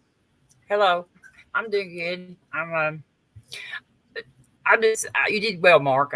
Thank you for always standing up for rights. And Hussein, I just want you to know how hard it is for women to listen to your ideal of what society would be like, because I'm not sure how most of the men in the chat and stuff don't agree too, but the women, I can't imagine why in the world women would want to live under these rules, and it just make no sense why we should go backwards to a place of living in that condition when we have gotten this far ahead. I mean, I'm sure you're a nice guy, but the society that you propose is, I would rather be dead than live there.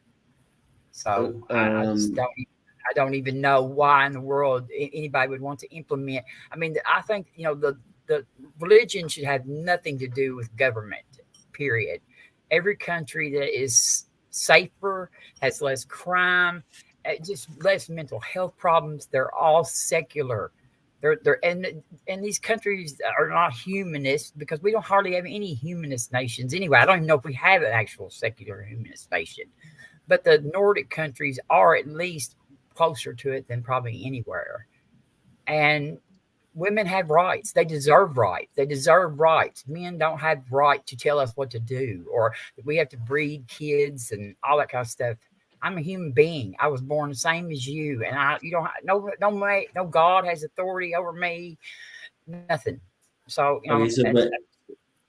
Robin, Islam doesn't say you have to have kids. There's plenty of Muslim women who don't have kids.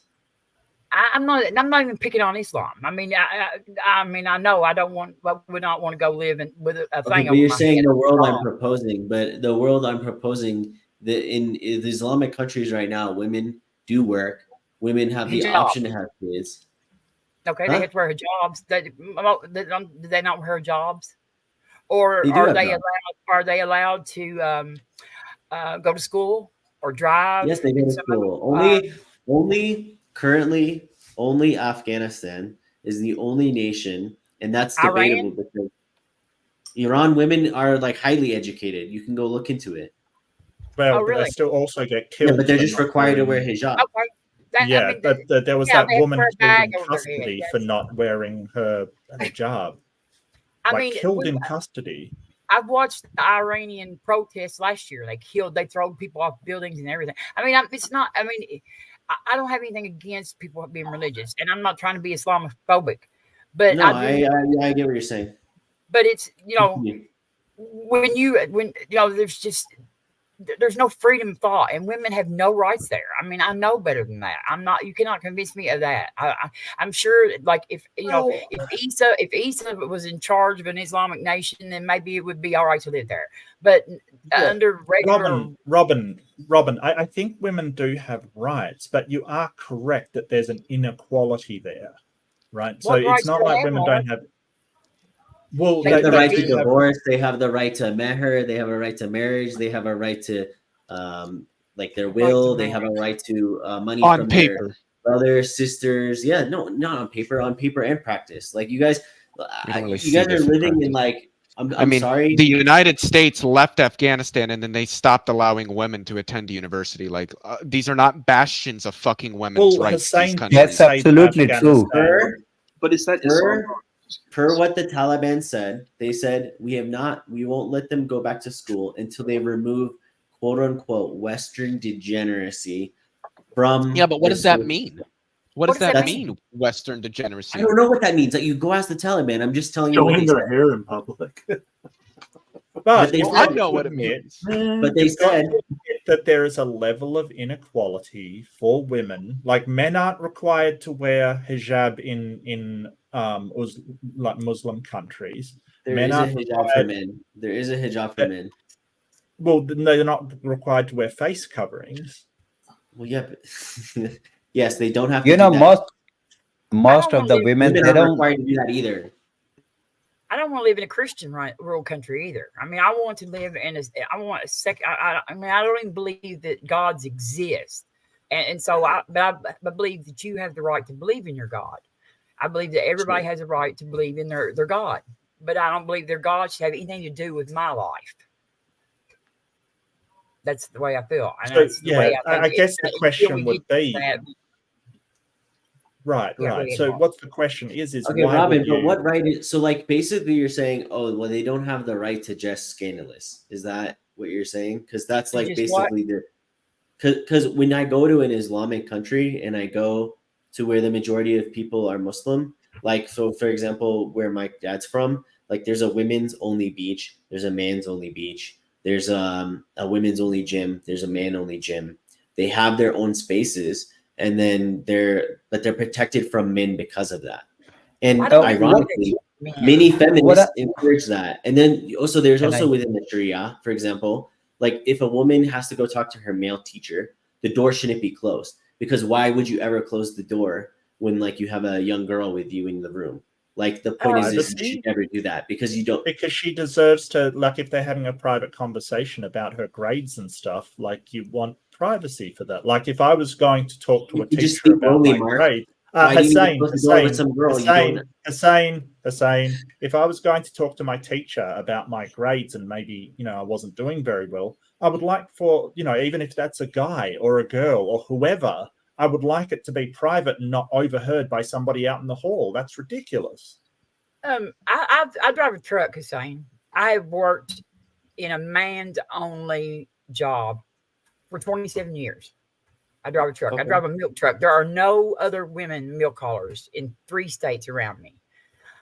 I have never been attacked by a man at work or in the gym or on the beach or anything. I don't know why this separation of, I mean, it's like an obsession with sex that is unhealthy when that's what you're focused on. I mean, to me, it just doesn't make any sense. I mean, I don't even worry about that. Robin, I really wish you guys could like go to these cultures, because it's so ironic what's coming out of your guys' mouth. Like when it comes to like sex, sex obsession, the liberal West is obsessed with it. So they promote and push naked women on everything. Every commercial, beer commercial, that's a bit of a sex sells is the American ethos is sex sells. And you go to like a mosque. Oh, what am I talking about? Oh God, how's your date life? Blah blah blah. I go to with my Muslim friends. Oh, we go to the gym. Oh, like let's gym. Oh, good job. Blah blah blah. It's basically never talking about sex. Never. You're never talking about it. Hussein, do you think if the women are wearing hijab, they are protected? Can I ask you? Yeah, they've shown that. Can you show me how many countries, the Muslim countries, are watching porn and they are like women are feeling insecure in Muslim world? Even though in Saudi Arabia the women cannot go alone, they need to go with the men. If they are going alone, the chances they can be raped by somebody. But in Europe, in America, we know we are living in a free society, but there is laws. If somebody breach the law, they will be punished, they will get punished. But in those countries, even though if you rape a girl, that's not a problem for you. So what are you talking about, man? What is this assertion, dude? Like Islamic countries don't have laws? Like what are you guys talking? No, so what are you presenting? It's completely wrong. It's not gonna work this way. Even though if you cover somebody, still they are watching porn, they are insecure, they are not secure, they are insecure, the women. So what are you talking about? That's not gonna work. I really wish I saved all these studies, but there's a study that shows that. Let me tell you, I lived in Saudi Arabia. I've seen a lot of things. The Khaddama, they are taking the women in their home to work and they're raping them. And when they are pregnant, they are sending back their home to abort a child or clear it up and then come back. And they are I never said Saudi Arabia is a bastion of Islamic value. I mean, they're the similar thing with Iran. Similar thing with other countries. You were talking about the Afghanistan is the worst country. Nobody liked Taliban in Afghanistan. So I don't know what you are trying to present here. Okay. The Abrahamic religions, the Old Testament, it does not. It's not against rape. There's no women's rights in the Old Testament.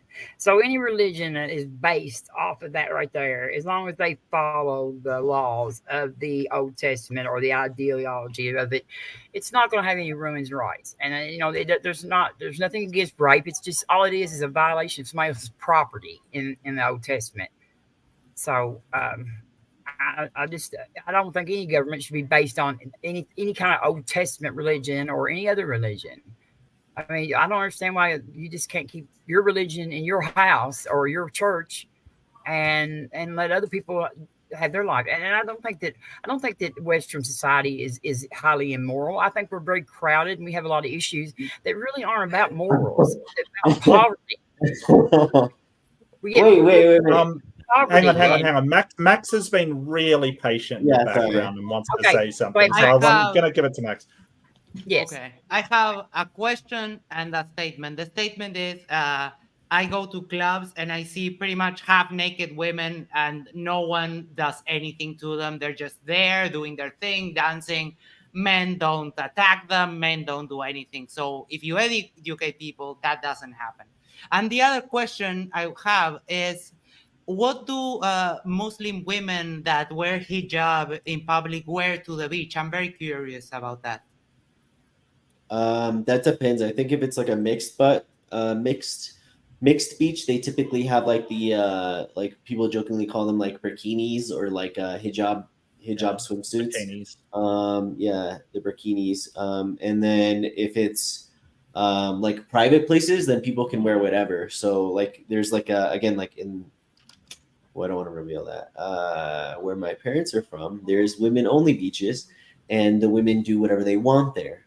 So wait, you said bikinis? Bikinis, like a combination of it's called a portmanteau, which is a combination of words of a burqa and a bikini. Yes. Yeah, gotcha. But decency laws have been in like secular societies too, so I don't understand the problem here, really. Sure.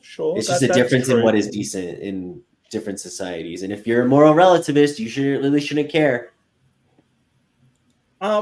I think that it's not so much that I care that I think that women should have input on what is decent as well, though. That's the thing. Like, because the difference is that we have, like in Iran, where the women are protesting because they're being arrested for not doing what the men say that they should do, but they're not getting an input. They're not getting a voice saying, hey, this isn't immoral. We should be allowed to wear this. I personally think that in the West, it's unequal because guys can go shirtless, but women can't. I think it should be either guys can't go shirtless or women can, one of the two. I don't think it should be unequal like that. I think we should apply things equally to people.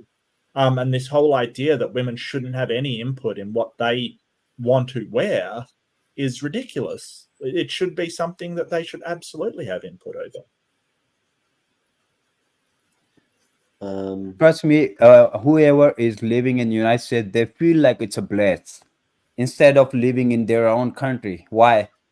There is a huge difference. I mean, dude, if you are living in America or in Europe, or if you are living in your own country, like Muslim country, you will find a big difference. That's the reason people are rushed to live in United States or in Canada or somewhere else, because they know there is a rights. You can have a good rights and you can, be living freely. But when you are living in certain countries, like Muslim countries, you wouldn't even able to speak up.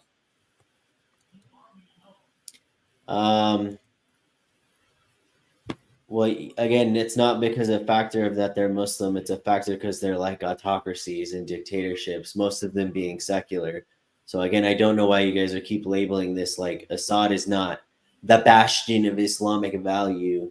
Neither is the Saudi government, who's directly working with Israel and like the US. Like, so like, what do you mean? Like, it's just, I think you guys are so far removed from like the current Middle East politics that you guys don't understand. Well, like the problem, it's written in Quran, it's written in Sunnah. So if somebody comes up and speak up against a religion, they will mob lynch him. That's what happened in Pakistan and other countries, in Afghanistan, in Iran as well. See, you have no right to speak up for anything against religion. Okay, so what you're doing now is you're saying, oh, look at this one bad actor, therefore this is a representation of all Islam, which is really stupid. No, this is presented by Muhammad by itself. So if one Marxist does one bad thing, all of communism, this is all a reflection of communism. I think If it's one their atheist kills interpretation. someone, this is a reflection of all atheism. Because take Ismailis. Ismailis wouldn't take this point of view. The Aga Khan doesn't take this point of view. I can show you groups of Muslims who read Well, the Ismaili tradition see a very different point of view. Isa, they don't believe Muhammad is the last prophet. So are you gonna admit that yes, then No, you that's don't believe in Ahmadiyya. Muhammad? That's No, the so Ahmadiyya. you don't have to bring them up then. When you bring them up, then you No, need to I brought up the accept Ismailis. them as a Muslim. You need to take them I that brought yeah, up they Ismailis, believe not that. the Ahmadiyya. The Ismailis don't take that position. They see, because they take a Shia perspective, so they see the Aga Khan as sort of like a part of that imamate situation. They don't say that the Aga Khan is the prophet. But you're No, talking about they take him as a prophet. So I'm not sure So where you're I've coming never from, heard but of I any know where they are a coming from. question. Another A prophet. question is, how do we know who's right about morality, the Shiites or the Sunnis? I mean, there's basically like they both have almost similar morals, so like I don't really see much of a difference between Shia. I did not kick anybody. I did not kick anybody. Anyone know what happened? No, maybe they dropped. Yeah. Well, and for me, to answer your question, Bitter Truth, I don't take a no true Scotsman fallacy. First of all, the Ahmadiyya have an argument for that. They say it's what do they call it? Khatmul Nabiyin, not Nabiyin Khalisin. So that is an interpretation of the text. They said it's the seal of the prophets. The Prophet Muhammad is the seal of the prophets versus the final prophet. So you can make that argumentation. And to answer your question, Mark, I don't think we should take that position. It's a no true Scotsman fallacy. Like, I won't say ISIS aren't Muslims. They are Muslims. I don't agree with their version of Islam, but I can't say they're not Muslim. You know, I wouldn't take that position. And that's why Isa is the best. Yes, my favorite one. Yes. Sorry, Hussein, I don't know what happened there, mate. You just dropped out, and I'm not sure what happened. I certainly didn't kick you or anything. I don't know. I just think that every I mean, and saying I'm not picking on Islam. I mean, I do think Islam is probably. No, I wasn't taking it. You clarified that all Abraham. I mean, I'm anti-Christian rule too. I mean, Christianity has been in the past has been just as horrible as I think, you know, I mean, on humanity as anybody. I mean, you know, we have just they murdered Muslims by, you know, the millions in certain, you know, the Crusades and things, and so I don't have anything specifically against it right now. Though I feel like that at the time when the Christians were doing that stuff back then, yes, they were brutal, but they were sort of with the world times at that time, and I feel like that we've moved past that, and I feel like that Islam is not keeping up with. And that's what's wrong with religions, because they don't want to change, and we are progressing as a species. We are progressing on what we know about the world and what we can do and how we can keep, you know, how we can make people's lives better. And it's okay, like, Robin, do you know that Islamically, like scholars have said, for example, like, okay, so the slavery thing is like a big thing, right? Okay. But Islamically, the scholars have said, since all nations are now in agreement and have signed these treaties, and Muslims, we must honor our treaties for under God. Therefore, like, we're recognizing all citizens. There's no such thing as slavery anymore. So, like, I mean, that's right, but it doesn't have. It shouldn't have anything to do with God. So, I mean, do you oppose? Do you oppose slavery then, Hussein? Do you oppose slavery then? Yeah, in the current world order, yeah, like slavery is not needed. Yeah. Okay. Then what do you mean by the current world order? Immoral? Under modernity, slavery is not like a necessity. Are you a moral relativist? No, I'm just saying, like, even under, I'm using your argument. But no, hold on. Because if you're saying that under the current world it isn't moral, but in some other situations it is moral, then that's moral relativity. Isn't that just consequentialism? That's what you're saying, right? Well, why is it moral relativism? It's consequentialism. Well, consequentialism is relative morality. It's sort of saying, hey, the morality of an action depends upon the outcomes that it has. So under one set of circumstances it is moral, under another set of circumstances it's not moral. That's No. moral relativity. No, but I'm not a moral relativist. There's things that are always wrong and things that are always right. So giving So charity is always slavery good. always right or always wrong? No, I said under that, for that specific thing, I said that Islam would get rid of slavery naturally. 2, because there's rules. So like after, say I have a slave, after I die, the slave is automatically freed. So there's no inheriting of slavery. So again, like I said in the debate, Islam puts restrictions and limitations on all these things that are social ills. Are you saying Muhammad he abolished slavery? Is that you are saying? Oh my gosh. By virtue of the practices, yes, sure. Show I me. will I mean, push it's back Where, on where that. Muhammad he abolished Okay, slavery. let's let Max I need talk for a second. evidence. I just will told push you. back on that because, as far as I know, the reason to free the slaves is to get a reward. So if you free the slaves, you get some kind of reward, like in heaven or something like that. So the motivation of freeing the slaves is not to free the slaves, it's to get the reward. And that It's not to changed. abolish. It's not to abolish. It's all about reward. And I, If Muhammad he abolish it, then it should be pretty clear that the slavery is being abolished and it's forbidden forever. But Muhammad he never abolished it. That's the difference. Okay, so if you say we can't abolish it right now, but then we have to pave the way for abolishing it, so we have all these ways that you must free a slave, like, is by virtue of this throughout history you would be abolishing it, yes? So if your no, motivation is to free the slaves, yes. But if your motivation is to get some kind of reward in heaven, I don't buy that. Max, can you have multiple motivations for things? Can I do something because it's right, but it also makes me feel good? Yes. Yes. Okay, cool. But, thank you. Yeah, Okay. but when you the only thing you expect to get is some kind of reward in the afterlife, then you're not really freeing the slaves for the sake of freeing the slaves. No, it's kind of a I don't transactional.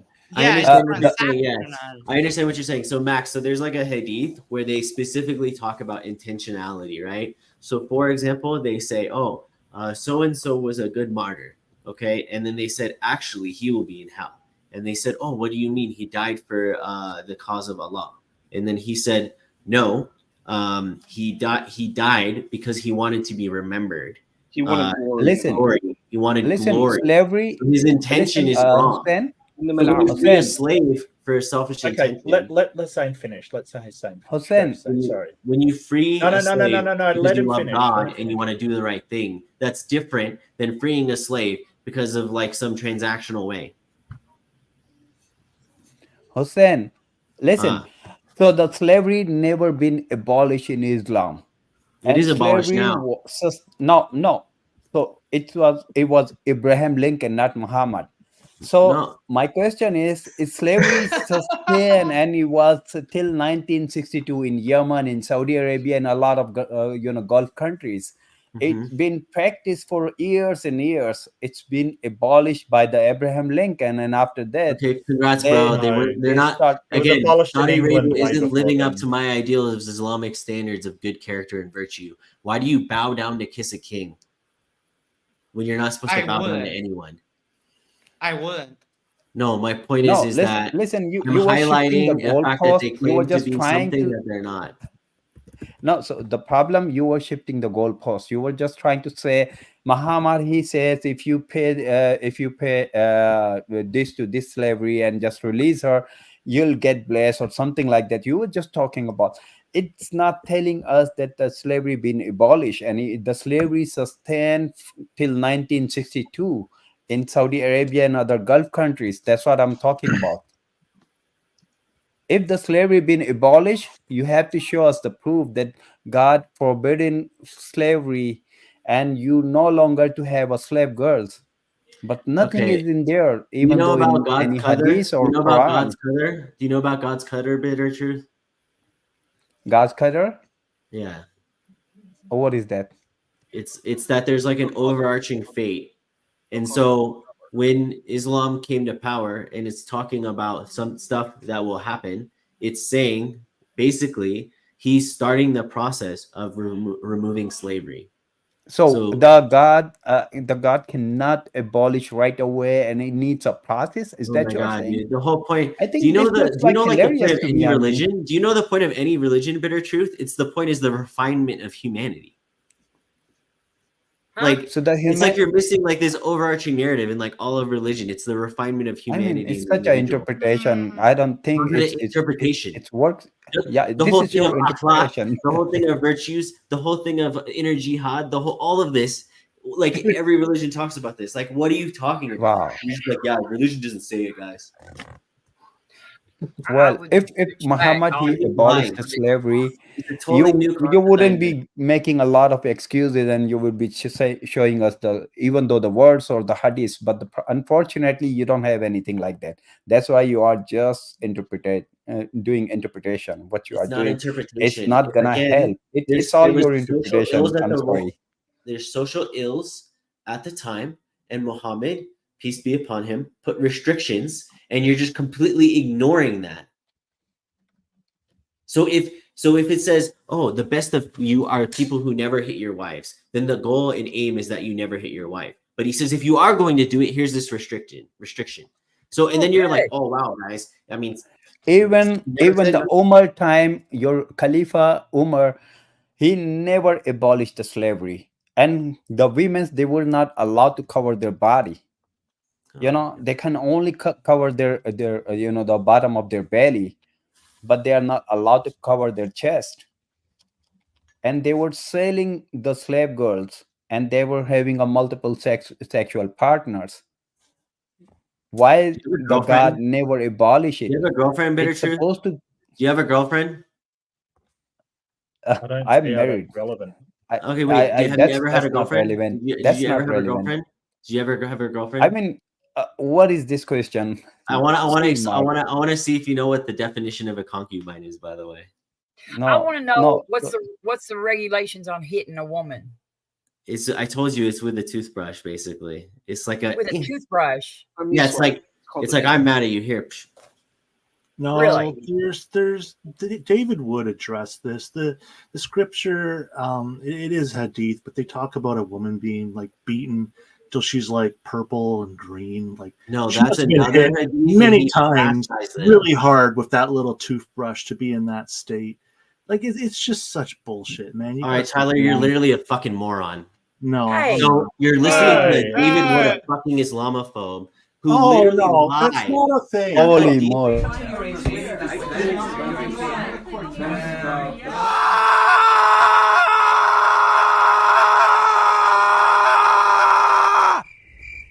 Wow. All right. Good job, Mark. That was funny. Awesome. By rate, when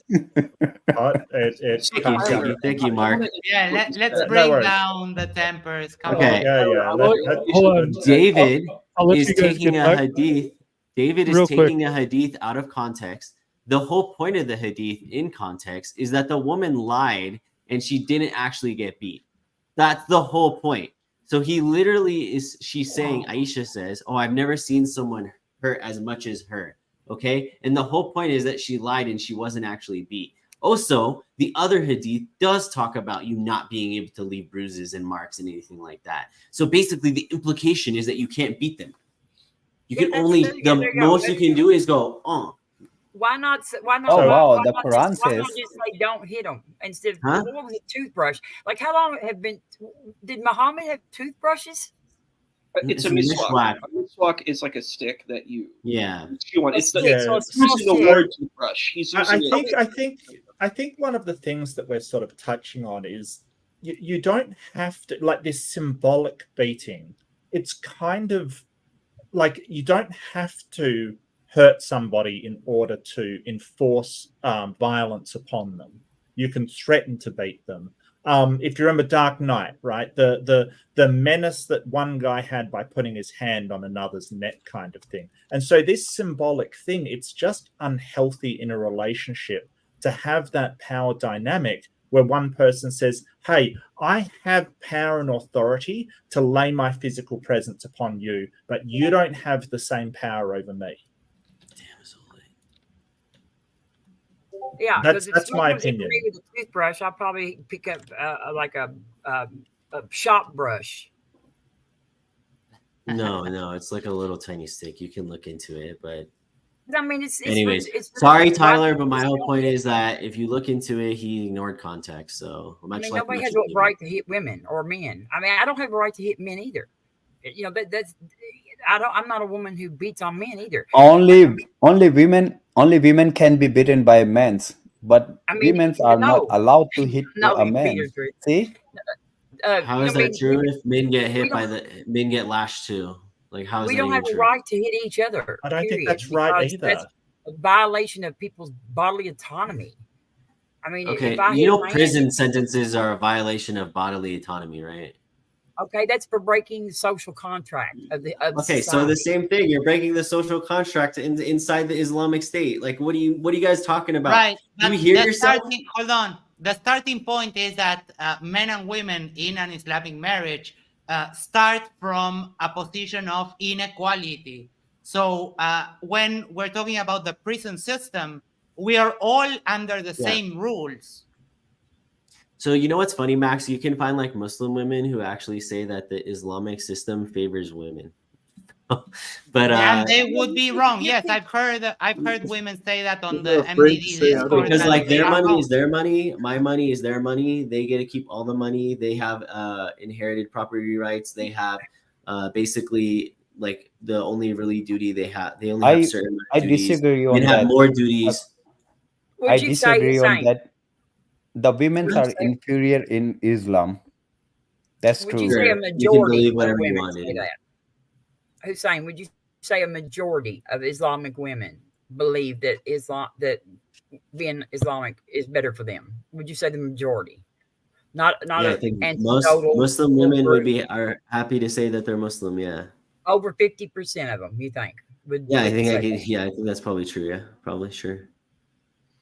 I mean, Robin, I would love that you guys talk to like me. I think there should be more women on these to dispel these stereotypes.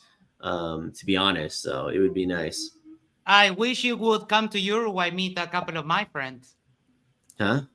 I wish you would come to Uruguay, meet a couple of my girlfriends. Do you think most of the women you know in America would be happy to live like that? Like most of the girls that I'm assuming that you know girls that you work with, yes, I've socialize with, before. and would they be comfortable living under this kind of restrictions that Islam would impose on them? Like, so when you guys say like restrictions, you mean like the not like having a male chaperone? Because like that stuff's kind of like sure. Just like is not being able to wear exactly what they want, you know, like having to wear a hijab, things like that. Would they like, have you talked to them about it before? Have you said, hey, I think most women growing up here, of course, they're going to be in a way culturally most people, okay, just follow whatever the society dictates or like conjecture of the times. So most they don't people know any different. Huh? They don't know any different. Yeah, so in Western society, women will currently, right, like Gen Z, they have a big problem where they're sleeping around and they think there's nothing wrong with it, and then they have a bunch of trauma from it, and then they're desensitized to it, and then they're literally ruining it themselves in a way, and then they think it's totally fine because that's what they've been told. Same thing with like OnlyFans and all these other things, and they have issues with it. And you could argue, sure, there's probably issues within Islamic societies as well, where men are abusing. It's almost like you're saying they're fine with it if they're indoctrinated into it. Everyone's indoctrinated into everything, Mark. I have a Gen Z daughter. I'm not sure she's that's not true. Sleeping around with everybody. I mean, she's 18 years old. She's a senior in high school. I don't know where. Why you? Do you have a girlfriend, Hussein? No. Have you had any relationship, Hussein? Yes. This is a bit irrelevant, to be honest. It is, but I think it's fair considering the question came the other way. How long is that relationship? I would rather not go into details about my personal life. Okay, sure. Yeah, Mark. No worries. I mean, you're real quick, saying if I could, Robin, I do want to get into a detail of my personal life, and it's that I'm going to bed. Oh, and you guys can't come with me. So good night, Justin. No, invite Justin. Come on. I thought we bonded. Well, you totally did, and I also want to thank you so much for coming over here and participating in After Show, and the debate as well was fantastic. It was really, really nice. I enjoyed that. I look forward to moderating you again over there. But everybody, thank you so much. Virtual applause for Justin. Yeah, virtual applause for Justin. Night night, Justin. Have a good night, man. I call small spoon. I want to address that point. I want to address the point about relationships. I think it's really important to have a healthy, consensual relationship. And I do agree to a degree with Hussein that some of our media is really toxic in teaching us about relationships in America, particularly coming of age movies. I don't think that's a really healthy way that we should consider it. That doesn't mean everybody follows it, but I do think that kind of media is not healthy to see, where they're yeah, you've got to lose your virginity before high school. I'm you don't need that. You should be able to have a healthy relationship where you're with someone that you really care about and that you want to have a committed relationship with. And I think that's important. Promoting commitment, promoting dedication. And I think this is what Hussein is saying. I think that it's not exactly America, but it is the media. We have some very toxic media. The music industry, there's some really bad messaging there. That's hey, I agree. And I like music. We talked before, that Australian band, what was it called? Burning Beds, Midnight. I think it's what they're called. Midnight Oil. Midnight Oil. I'm a big fan of Midnight Oil because they're talking about how to care about the indigenous people. That's music that I think is important. I think this music that just tells you to go sleep around is very terrible. It's bad messaging. I don't know if we call it the West messaging, but it is bad messaging that we're getting. Come on, that's the West, dude. Go consume Asian media, Arab media. They're not talking about that. China's stuff is not promoting. It is the West. You know why? You know why it's in the West? Because we live under toxic masculinity. Yeah, that's true. Wait, come on, no, it's not. It's unlimited freedom. Yes, it is. It's toxic masculinity. It delegates women down to sluts and I mean and that's what it does.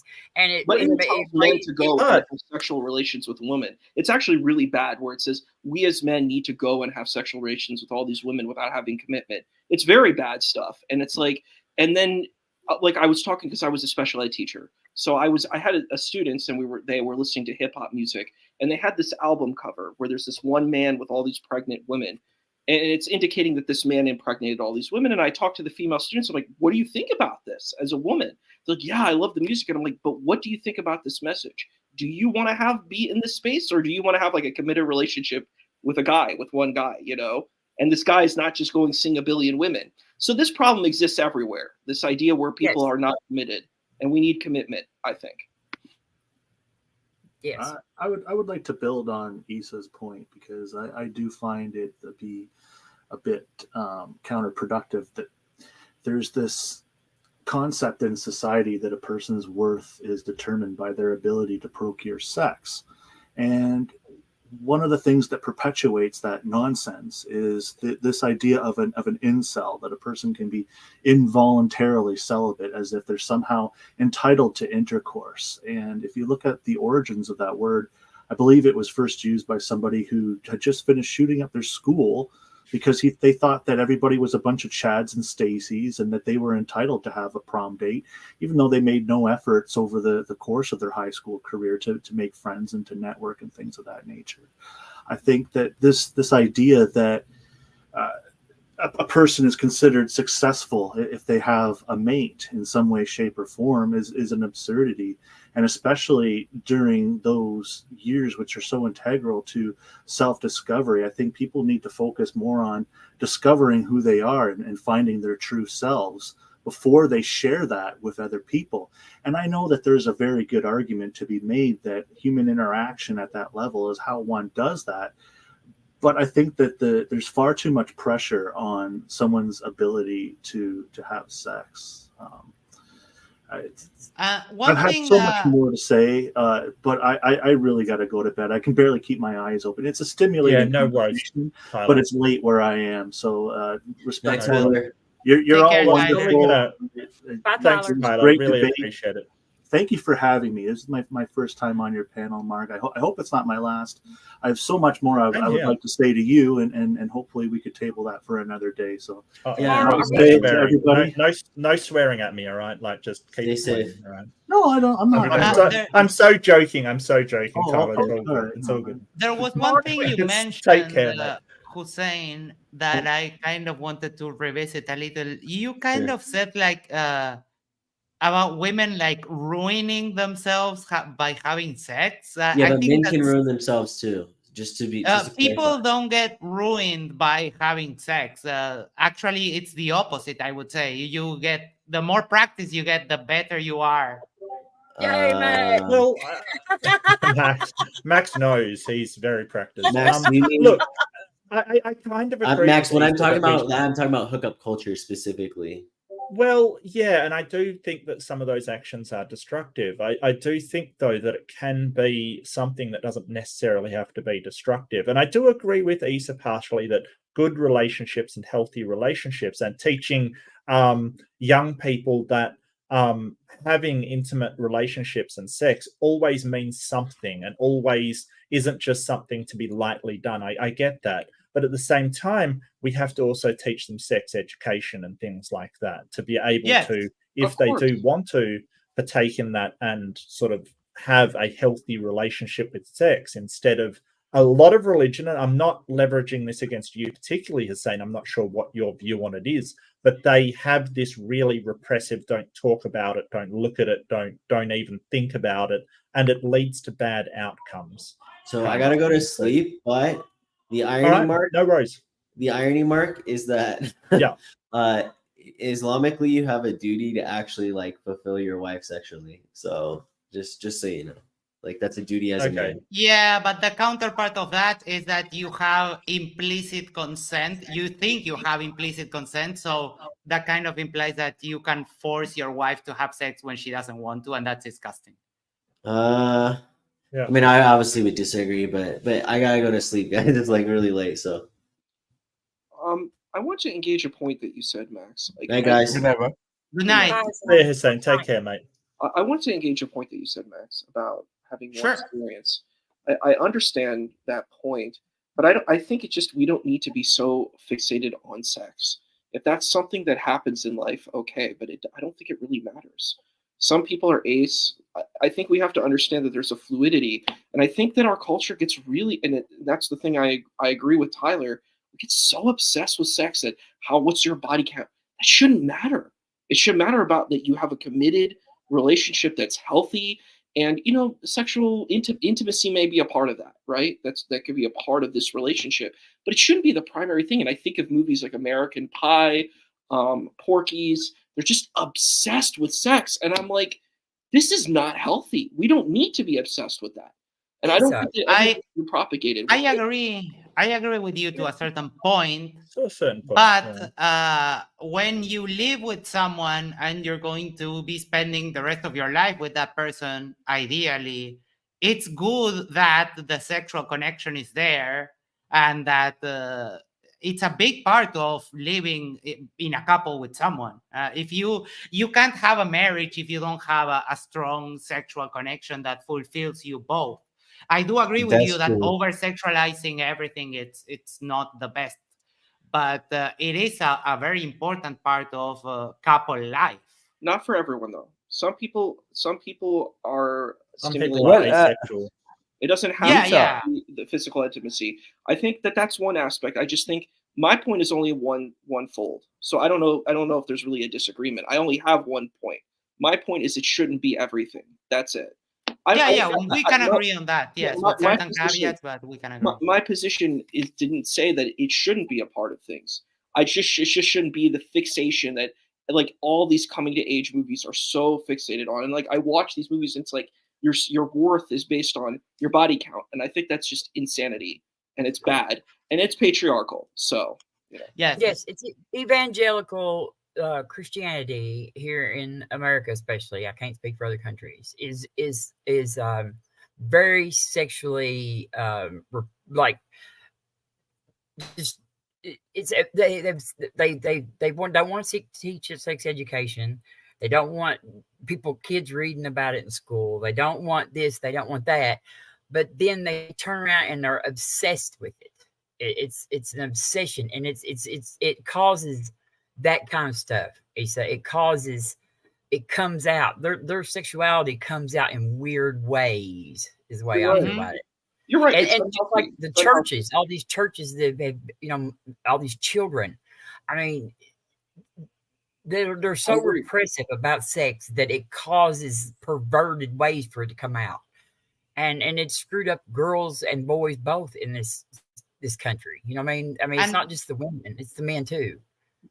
Mark made a really good point that the outcomes of not teaching sexual education and not teaching people how to have sexy. Well, not just that, relationships as well, because I do agree with Ethan. Yeah. All of that, avoiding all of that leads to worse outcomes. The highest rates of teen pregnancies are with fundamentalist people, at and least STDs. in the US, the last time I looked. I don't and STDs and there's a lot there. We lead the United States in teenage pregnancies. My state does. That's our bragging. Our bragging point. Sarah Palin, her daughter was pregnant. They were promoting all of that, abstinence now, and her daughter was pregnant. And I'm just like, it doesn't work. No, I agree. I'm in agreement. I do think we should have sexual education. I think we should know about this stuff. We can't pretend it's not there. We just need a balance. Yeah. We can't take this perspective where it's extreme, where all your validation comes from that, and there's this coercion that you need to have it, and then you can't have the extreme opposite that shames people who do have it. Both of these extremes are unhealthy. You need to take a middle way. Exactly. And then you get these people like Lauren Boebert, that she was in public with some guy at a show, and he was touching her breast, and she was touching his thing. Like, what? That was ridiculous. It's such hypocrisy. Her son got charged with 5 felonies last week. Wow. Who? Yeah, Lauren Boebert. The one that got the girl pregnant. Like, he was like 17, and he got the girl pregnant. About a year ago, the baby's been born already. But last week he went on some kind of spree, stole a car and all kinds of stuff, and he got 5 felonies. So, yeah, maybe we won't have to look at her anymore after the next election. She has to, she's running in the next election, and surely to goodness, nobody's going to elect her again. She's terrible. I mean, if that's sort of Western values, I think it's a sad day for Western values. And during the State of the Union the other night, they caught her on screen picking her nose too. That's pretty funny. Well, hypocrisy. I agree. It's complete hypocrisy, and you see, particularly from those folks, they're going to tell you all about the religion and stuff, and they don't care about their own positions. Like, it's complete hypocrisy, and it's sickening, and it's disgusting, and it's grotesque. And then you see that they want to remove the Roe versus Wade. They're like, we're trying to remove this thing because this, they're saying it's against God, even though it's not in the New Testament. They've made up their own religious laws too, because basically it's funny. If you read the New Testament, which I have, Jesus, the only position he really has is anti-hypocrisy. He doesn't talk about abortion. He doesn't talk about any of these rules that a lot of Christians have. He definitely supports the Second Amendment. Second Amendment. You think that that's what Jesus is into? Jesus heals the guy's ear in the Garden of Gethsemane, Malchus's ear. I'm like, it's so ridiculous. They've created their own rules, and like, for example, this is the funniest irony. It's going back to Jewish law. Jews don't care about abortion. You know that, right? This is not a concern for Jews. Which is weird, because all of these people who wrote these books are Jews. So the people who wrote the Tanakh are Jews. The people who wrote the New Testament are Jews. They were Jewish believers in Christ. That's still Jews, though. Jewish believers. Yeah, but the Christians follow the New Testament, where it says that I knew you in the womb before you were born.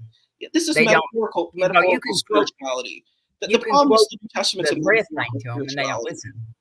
It's not literal. It's metaphorical spirituality, and I think that's an important thing. People are like taking it. They're like, "This is the law." Like they said, Jesus brought a sword, and I'm like, "Well, if there's a precedent for that, see, I'm into law. So if that precedent is there, in the Garden of Gethsemane, he would have told Simon Peter to kill all those people. He didn't, so that argument is moot. It has to be a spiritual argument that he's making. But the thing is, they're like, oh, they said bring a sword, and I'm like, yeah, but there's no precedent for that. So you're just making this stuff up. But it's like, it's really weird. Like a lot of these things, like that they're pushing, the family values. That's not the New Testament. There is no family values. This is not a position. Paul of Tarsus, who's the protagonist of the after Jesus, he's the hero of the New Testament, is a celibate. So I'm like, what are we talking about here? Who's teaching us about how to have a family? It's not Jesus. It's not Paul. Who is it? I guess it's America. They will protest. They will protest, books being read that, has about queers, kids or trans kids in it. But they didn't protest the church when it was, when all the children were being assaulted. I mean, you don't see them standing out in front of every Catholic church with signs every day. I mean, it's just like. Right. They pick and choose. They're cherry pickers, and I just live right in the middle of it. I mean, I live in Kentucky. I'm surrounded by, I'm in the buckle of the belt, the Bible Belt. And they look at me like I'm on Mars most of the time because I got my signs out there for women's, rights and stuff. And I don't like killing, I don't like the idea of people having to get abortions. I mean, I think that we should teach sex ed and make sure that everybody has birth control. And then we should allow people to have the abortions that they need for medical reasons. And we should teach girls to not get pregnant. I mean, and the Netherlands has the lowest abortion rate in the world. And somehow they've managed to do it without having to ban abortion. Free access to birth control is necessary. In Uruguay, as part of getting an abortion, you get psychological support. You get before and after the abortion, you get psychological support, and also we have made contraception way more accessible. So the law that allowed abortions was actually like a comprehensive law.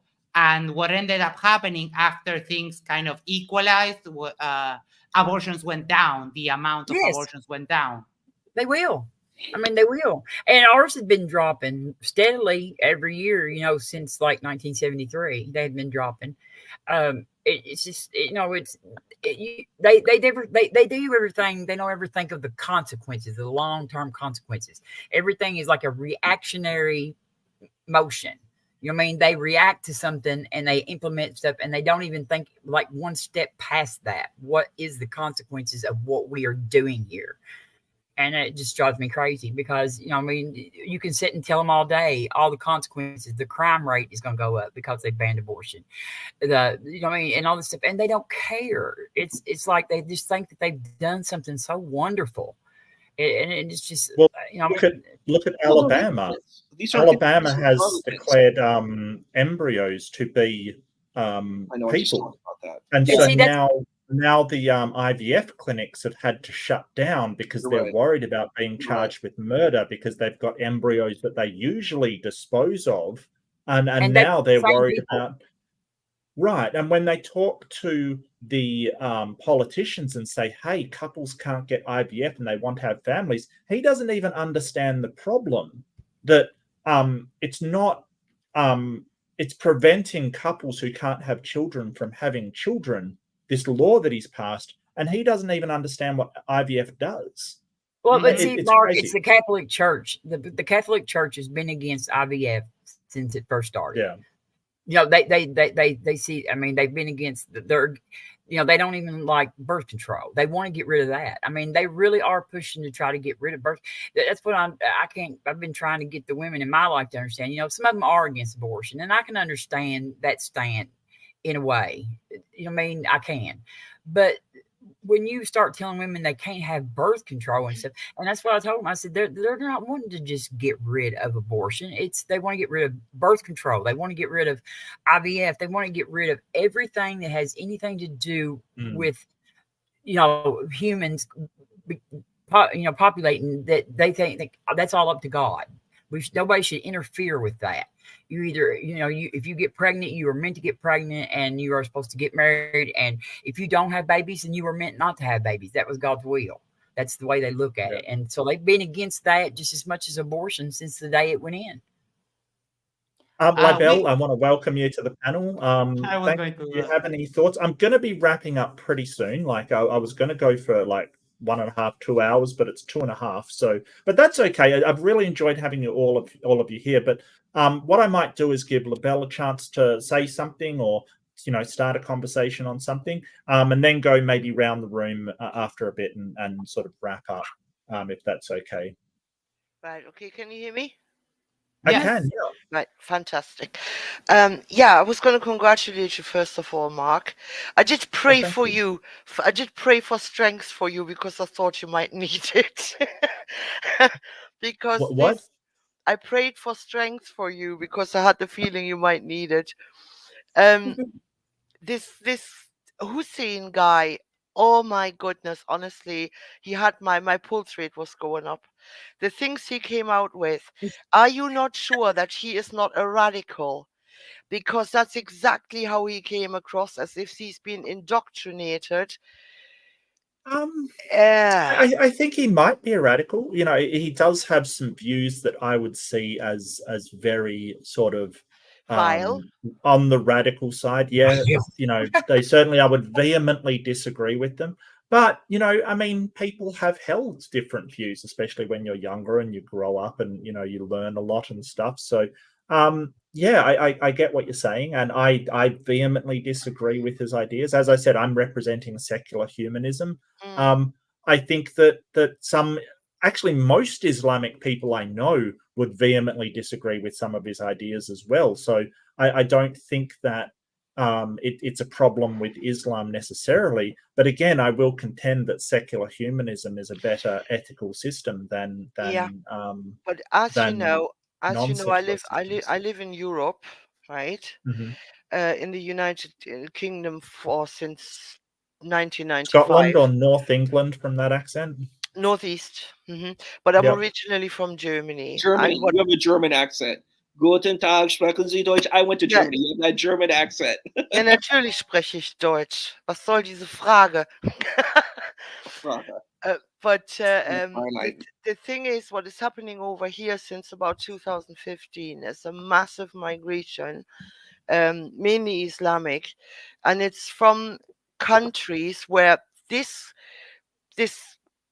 dream world of this Hussein is actually established, and that led to that nowadays young German, mainly young German women, German girls, the English girls, it doesn't matter where, France, it is the same. They've got to be very careful where they go. A lot of them can't go outside anymore. The rape rate is absolutely skyrocketed because a lot of these young women and girls don't want these mainly young men, not for boyfriends. And they just don't seem to understand that. And it is becoming increasingly, you notice that our governments just turn around and say things like, but it's religious freedom, it's this, that, and the other. And to my shock and horror, after these attacks in Israel, they came out onto the streets of Europe. And there was a police in Berlin where they've said, why didn't you arrest them? Because they were showing National Socialist flags and all that sort of thing. They said, well, we couldn't have done that because we were outnumbered. And this it's absolutely terrifying us at the moment, the way this thing is going. It really is scary because we can feel this is gradually taking over, and we've got to give them more and more and more way just to maintain the public peace. You mean the young Islamic people kind of thing? Yeah. But not just the young Islamic ones, the young ones that come over here. It's the ones that have been integrated here in the third generation, all of a sudden find, oh yeah, there was this religion and we need to follow this. Okay. You see, you're talking the critical mass of 5%. And it's becoming from the way that people are feeling, it's out of control basically at the moment. And it's also you have no, I hear you. Yeah, I do hear you, and I think I mean, I don't know enough about it to know the causes and the root, sort of cause of this happening, and it could be a lack of guidance by older and sort of wiser people to sort of integrate them. And I honestly don't know. I could not say. Sorry, Issa, you had something to say. I wanted there. to address that point. I do think Right. we have to understand that Islam is polylythic. This is my conversation that I had with Apostate Prophet. So unfortunately, we have certain movements that are very, I don't know what to say, fanatical. I think that's the word I could use. Yeah. Very fanatical, open to doing really bad things in society. I have to own it. I'm going to say it's a part of what's going on, and it's deeply problematic. It's not really based on spiritual reflection. Like, this is not the path of Rumi and Hafiz and Kabir, the great mystics of old, Omar Khayyam, Rabia of Basra. This is not from this teaching. This is from a hyper literalistic, I would say, fanatical position where people view them. So a lot of these people have come from troubled spaces. And what happened is it's kind of like a rebellion. Like, there's this feeling that's like, Europe did this imperialism to me. Now, I want to respond in this way. And it's wrong. It's unethical and it's wrong. And I'm just going to put it out there. It's wrong to do that. Assaulting people in relationships, in assaulting women is wrong. There's non-consensual relationships are wrong. And it is a problem. And the problem is that a lot of these people have not been trained how to, if we're using religion, I know some folks don't believe in religion here, but using religion as a method to help spiritually purify oneself and using it as a toolkit to help you be a better human being, but you're using it as a weapon to hurt other people, that's the problem. That's what I see with these spaces. And there is anti-Semitism. That's another big problem. I'm not going to deny that there is an anti-Semitism. Like, that 10/7 was a horrible attack. It was a horrible tragedy that occurred. And there were people who said this was good, and that's wrong. Yeah, and then they get upset about what happened. What's happening in Palestine is a tragedy which I think is also wrong. I think all these innocent Palestinians are innocent. Yeah. Innocent Israelis are innocent, and this should be the ethical position that I think most people should take. This is wrong. But it is weird that I heard some people say that 10/7 was okay, but the bombing of innocent Palestinians is that's wrong. And I'm like, no, they're either both wrong, or you could say they're both right. For me, they're both wrong. You can't just say one is wrong and one is right. They're both wrong. So one was anyway. I'm gonna wrap it up. I'd like to go around the room, get everybody to give their sort of thoughts on everything. Thank you so much for joining me, everybody. I do apologize, LaBelle. You came in right at the end, so I do apologize, but I've got to wrap it up. Before. Oh, I do apologize. It kind of opened up. It was about 9. I think there was one spot, but yeah, you'd probably have to pick it. But thank you so much for coming in, Max. Have you got? Well, actually, I'll leave you to last. You're the co-host. I'll leave you to last. Right. Robin, have you got any final thoughts? Anything you'd like to wrap up with? Yes, and I was going to tell you, LaBelle, I think that Hussein is probably not near as radical as he seems. Once I started talking to him, he seems a lot nicer than what some of his ideals are. So maybe he's kind of debating from that, pushing that angle, of making a strong, case. I don't know if that makes any sense. What I'm trying to say, though, is sometimes in these debates, they kind of go to one extreme, sort of debate their side a little bit. But me and Miss Maud I have a channel now, so everybody go subscribe, please. I have 5 videos of where I've been on with other shows. Is all it's on there. I haven't made any original content yet. I can get a link for you. Give me a sec. And but me and Miss Maud are going to be doing a show starting Tuesday. It's called The Mod Files, and we're going to do videos, watch videos on like paranormal and aliens and stuff like that, and we're going to try to dissect some of those. And so, all right, well, I'll link Missing Mod as well. So if you girls are teaming up, then I'm all for it. I think that's an awesome team. Absolutely. Yeah, we haven't got I don't know if she's got the thumbnail done yet because she was working today, doing some stuff. But this should be up because it's supposed to Tuesday, like 1 week it'll be Tuesday and the next week it'll be Wednesday, like that all time, because I work every other day. So, but it should, I hope it make it interesting. This first one's going to be about aliens, and so. Okay, beautiful. Siddharth, do you have any final words, anything you'd like to add? Yeah, actually, I mean, it's right on topic. So, this whole Hussein episode kind of brought me back to my days. So I'll just summarize it in this way. People who at first glance would appear quite innocuous, right? Like they're completely pleasant. You'd never think anything is wrong, right? But the moment you start probing some of their ideologies, it all kind of starts tumbling out. And I've noticed this a fair amount with things like homophobia and all of that sort of stuff, especially considering I am not living in some village, right? I'm in a metro city almost.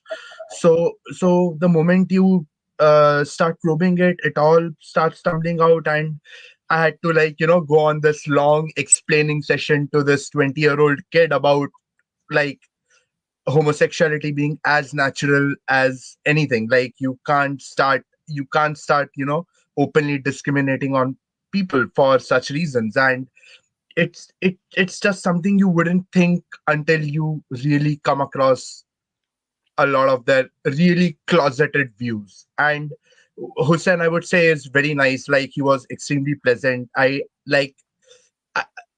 sounds very radicalish, but I would say it's not so much. It's slightly tilted, like, that's it, like, so I wouldn't hold it too much against him or anything, even though I don't agree with any of his views.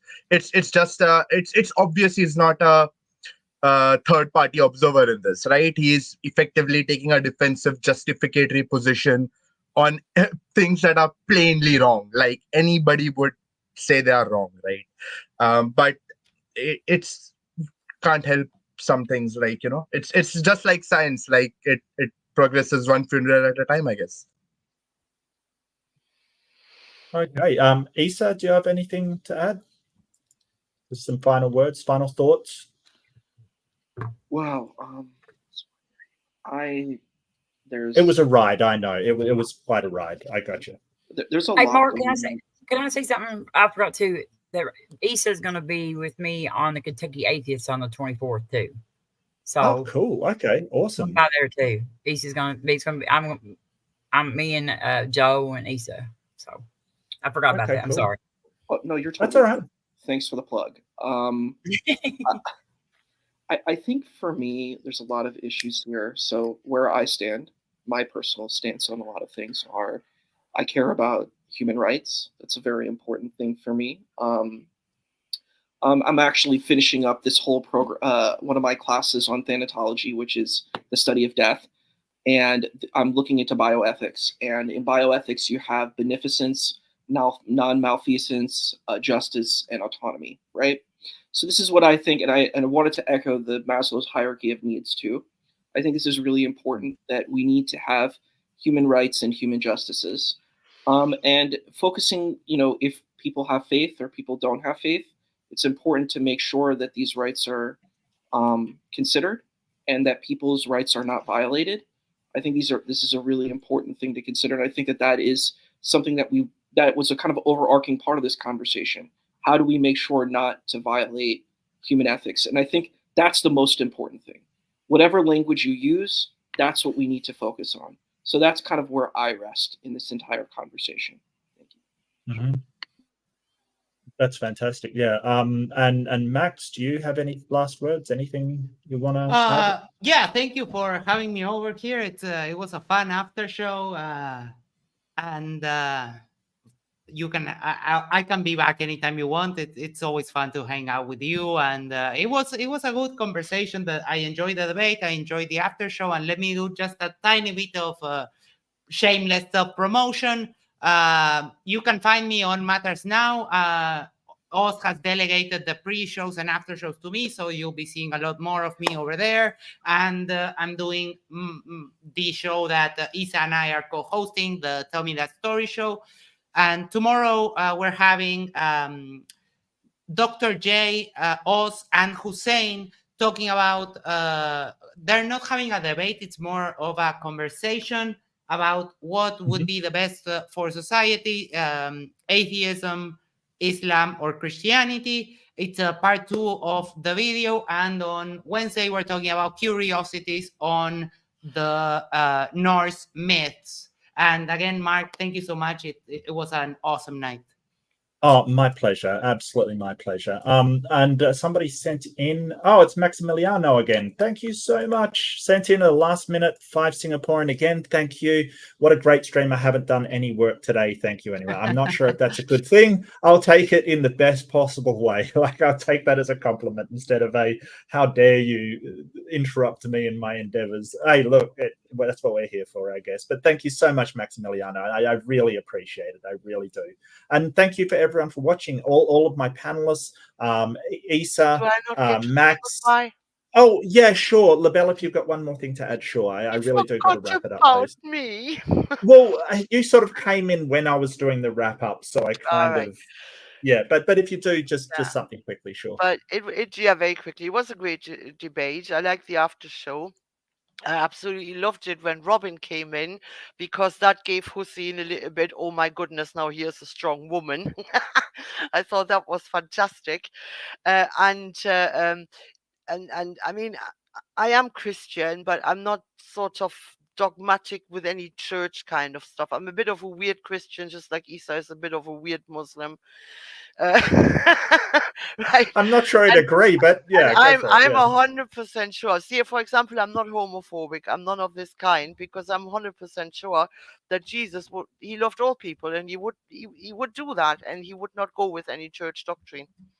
So, but it was a great show as always, and I'm looking forward to Max's shows, the Norse mythology. Wow, I can't wait. Thank you. Brilliant. It's going to be fun. Yeah, I love Norse mythology. I love Greek mythology too. If you're doing that one, I'll give you a nudge to do Greek as well. I think we have a time difference, Mark. But if you're ever like wake in the middle of the night and you want to just hop on the Tell Me That Story show, you're more than invited. I hope not, but sure. Why not? You have a standing invitation. Thank you. I really do appreciate it. Thank you. And I want to just leave off with the idea that secular humanism doesn't, like, we're not going to enforce anything on anybody. We're not going to say, hey, this is absolutely how you should act. Really, it's there to convey, if you do want human flourishing, secular humanism can provide a basis for living ethically without any gods or any kind of anything else apart from your empathy and an understanding of consequences and what you want out of life. So I really think that it will work with, you know, Isa, and it will work with Libel, and it'll work with any religion. And moreover, if you've got good ideas, secular humanists want to hear them. If it'll work, it works. It doesn't care where anything comes from. It doesn't have those prejudices. But as always, thank you so much for joining me. It's been a pleasure, and I'm kind of annoyed that I've got stuff to do, but that's life. Yeah, thanks for supporting me in the debate. I thought it was a great debate. I disagree with Hussein, but I still respect him. I look forward to talking with him again. Isa doesn't believe me. He absolutely doesn't believe me that I respect him, but never mind. That's okay. Thank you so much, everybody. Well, you know, I've been trained for that. So thank you so much. Don't forget to be kind to yourself, be kind to each other, and have a fantastic day or evening. And I forgot one of my banners, so I'll run it now. Look, I always forget something. It's terrible, but, you know, I'll get to it one day. Someday I'll be a real boy. Thank you so much, everybody, and everybody that contributed with super chats and comments and coming on. It's been fantastic. Have a good one. See you. Bye.